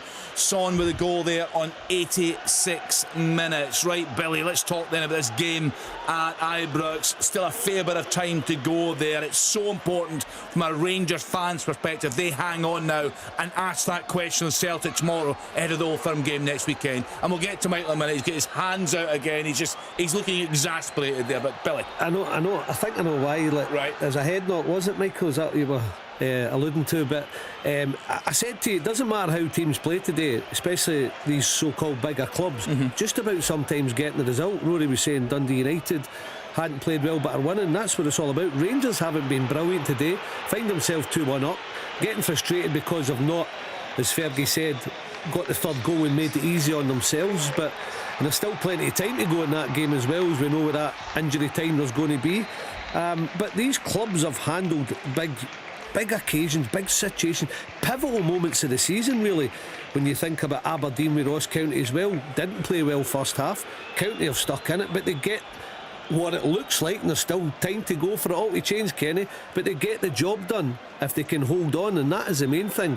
And weekends like today, you just need to get the result. Doesn't matter if you're terrible or you play brilliantly. Cove Rangers 4, Stirling Albion 2. Jordan McGregor with the own goal there in the 92nd minute. Michael, just explain to us what you were upset about there.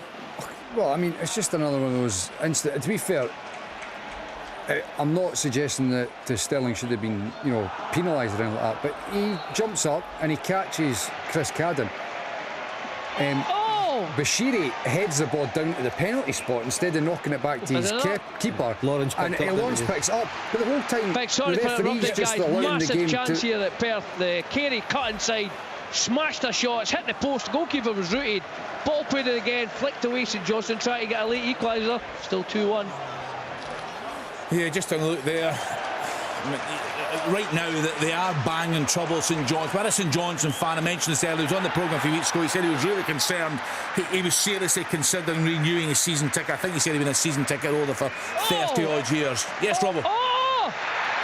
Well, it's not going to be given, but Sidibe tried another scissor kick, deflected off the bar. It's headed in. 3 points now. What a goal from Matondo! Just caught in front, left hand side on his right foot. Just outside the box. I tell you what, he absolutely doesn't curl it, absolutely smashes it past the keeper. They've got that third, looks as if they've got the 3 points. They're going to check this for VAR, but I can't see it being given. And see, Kenny hit the post, then the corners come in, it's flicked on. Sidibe's tried a sort of half scissor kick, it's deflected, it's hit the bar, it's dropped down. McCracken's caught it, and it looks like he's been bundled over by Stevie May. The referee's initially given the free kick, but they are checking it. There's got the two hands on it. Exactly. It's a strange one. Ryan McGowan, he knows what he's doing there. It bounces off his head into the back of the net, but the ball is in the goalkeeper's two hands, so it's not going to be given. Well, what about Michael, you'll be delighted to know they are checking it. what about McCracken? Before that, the goalkeeper, he could just help it over the crossbar, but he decides to keep his two hands down. Martin to Queen's Park now. Well, I hit the crossbar. Sorry. No, on you go, guys. It's important to explain to the listener just what. I mean, McCracken, for that chance to come along, it was going to hit the crossbar, and he could have just palmed it over with one hand, but he just let it hit the crossbar with thinking it's going over. It goes back into play, and that's how that chance came along when he did put his 2 hands on it and get bundled over. But even if you get 1 hand on it now, Michael, it's incredible, right? They're still checking this. Honestly, still checking. I know, that's what I'm just shaking my head at here. They say if the goalkeeper has even got 1 hand on it or a palm on the ground, on the ground, that he's got under control. This can be given. No, everybody knows this. And by I don't know why we're taking so long, but Ryan McGowan, I don't know who it is, the Dundee but he shoves the Dundee player first of all as a bit of a foul. Yep. The goalkeeper's got his 2 hands on it. He comes down, heads out his hands. The only thing, but we've not got goal line technology, is the ball over the line initially, and it wouldn't. No chance. No way the ball's over the line. Just. Right, what's happening now, Robbo? They're still looking at this. We're still looking at this. There's nothing to look at, honestly.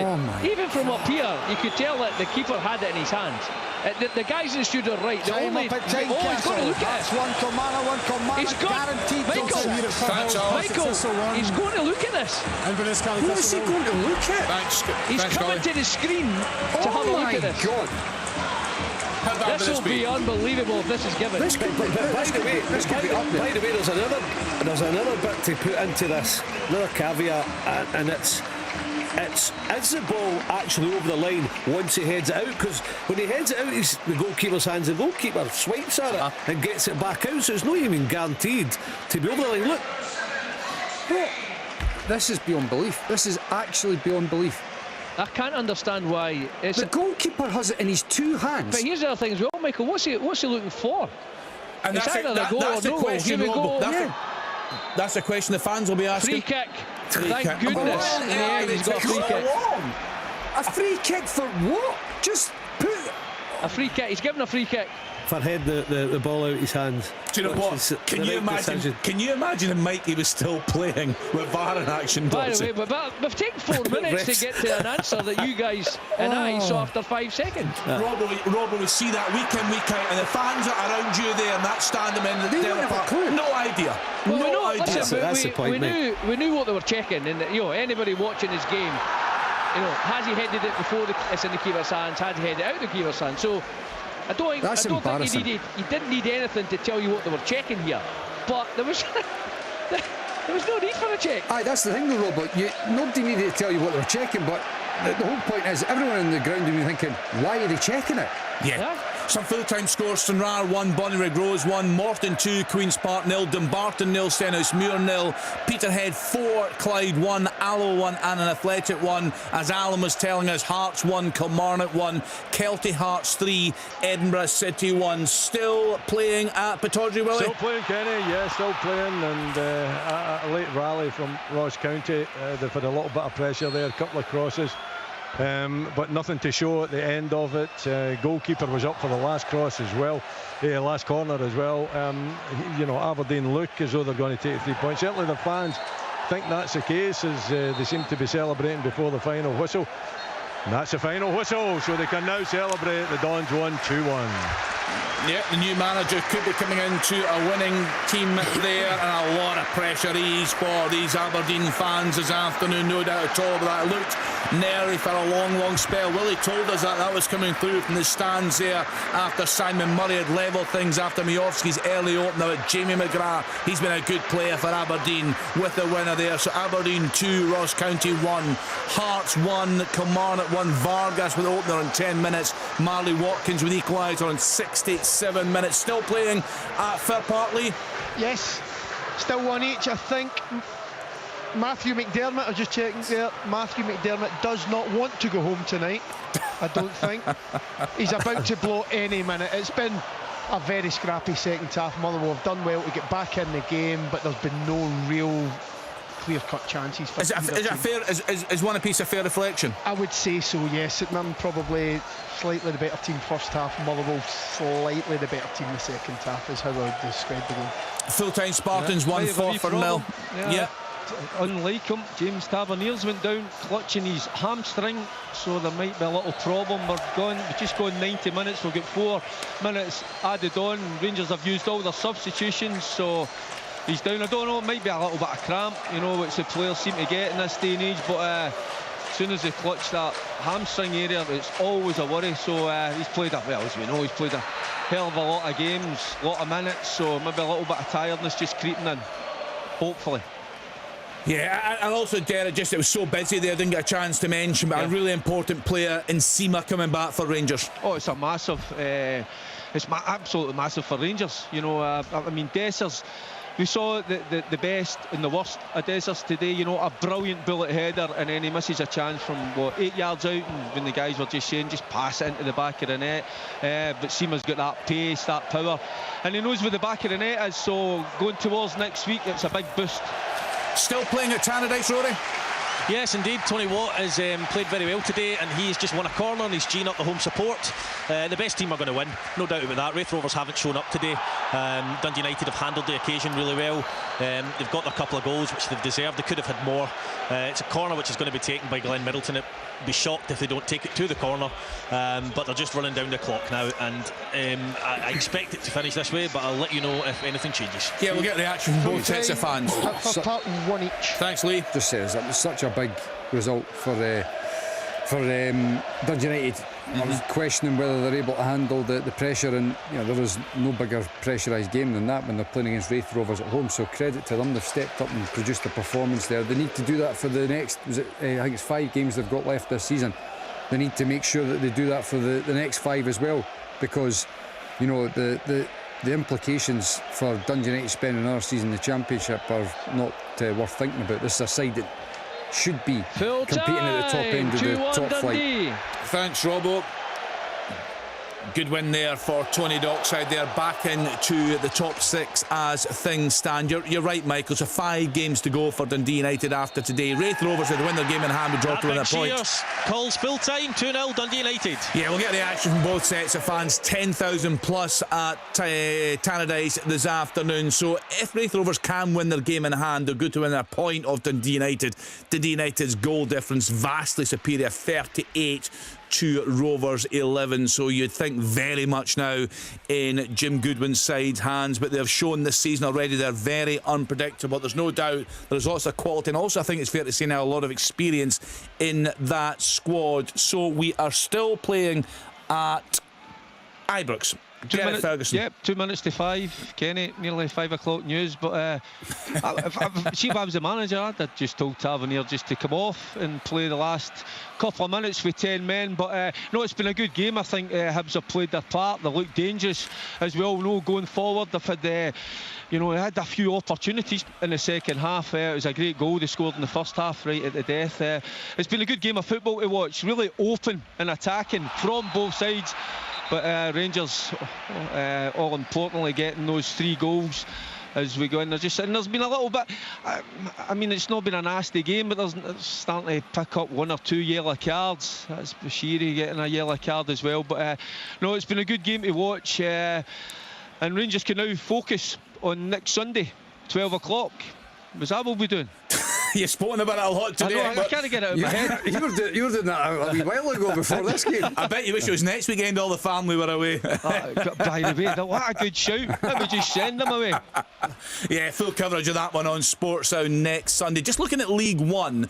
So full-time scores: Alloa 1, Annan 1, Cove Rangers 4, Stirling Albion 2, Hamilton 0, Queen of the South 0, Kelty Hearts 3, Edinburgh City 1, 5:30 start, Montrose at home to Falkirk. If my maths are right, Falkirk have been crowned champions. They are 16 points clear of Hamilton Accies. Accies with just 5 games to play.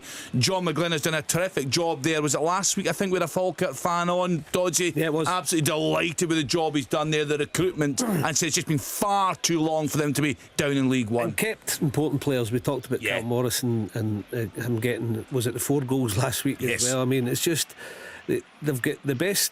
There you go. We'll talk about United. They've had the best squad, probably the biggest budget in the league, one of the few full-time teams, and they've handled it and they've made it easy for themselves. Now that's not taking anything away. Dodger, Seamer through 1v1, and he just drags it wide of the target, wide of that right-hand post. I thought he was just going to bury it there, but that's a little example, and that pace and the power, you know, on the break, and just hasn't got the finish there, just drags it. Yeah, so there maybe a little bit more composure.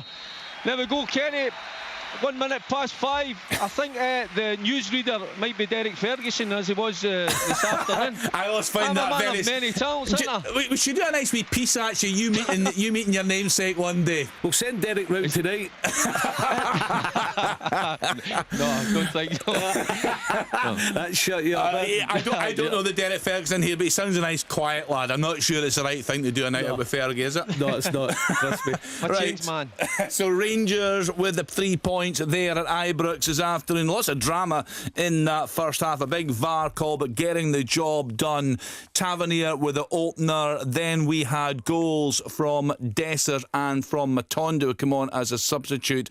Melida looked to have given Hibs real hope right on the stroke of half-time. Well, I say right in the stroke. That was in 45 plus 2, but Dessers did get Rangers back in front on 45 plus 7. So all the reaction to come on Sports Sound this afternoon. Just looking at the full-time scores in the top flight. Aberdeen 2, Ross County 1, Hearts 1, Kilmarnock 1, Motherwell 1, St Mirren 1, Rangers 3, Hibs 1, St Johnstone 1, Dundee 2. In the Championship are Broth 2, Dunfermline 3, Dundee United 2, Wraith Rovers 0, Morton 2, Queen's Park 0, Partick Thistle 1, Inverness Cali Thistle 0. In League 1, Alloa Athletic 1, Annan Athletic 1, Cove Rangers 4, Stirling Albion 2, Hamilton Accies 0, Queen of the South 0, Kelty Hearts 3, Edinburgh City 1, Montrose against Falkirk. 5:30 start. My goodness, what celebrations. I was looking actually online, a huge travelling support going to that game tonight,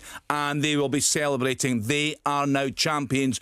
John McGlynn's side will be playing in the Championship next season. In League 2, Dumbarton 0, Stenhousemuir 0, East Fife 2, Elgin City 0, Peterhead 4, Clyde 1, Spartans 1, Forfar Athletic 0, Stranraer 1, Bonnyrigg Rose 1, and in England, Newcastle United 4, West Ham United 3, Bournemouth 2, Everton 1, Chelsea 2, Burnley 2, Nottingham Forest 1, Crystal Palace 1, Sheffield United 3, Fulham 3, Tottenham Hotspur 2, Luton Town 1. 5:30 start, Aston Villa at home to Wolves. 8 o'clock, Brentford at home to Manchester United. A reminder, we are with you on Sports Sound right through until 7 o'clock this evening. So much more to come. We'll get a reaction from the managers, from the pundits, and from 5:30 from the fans. So much more. Please stay with us on Sports, and we're with you right through until 7 o'clock. Time now for the news at 4 minutes past 5.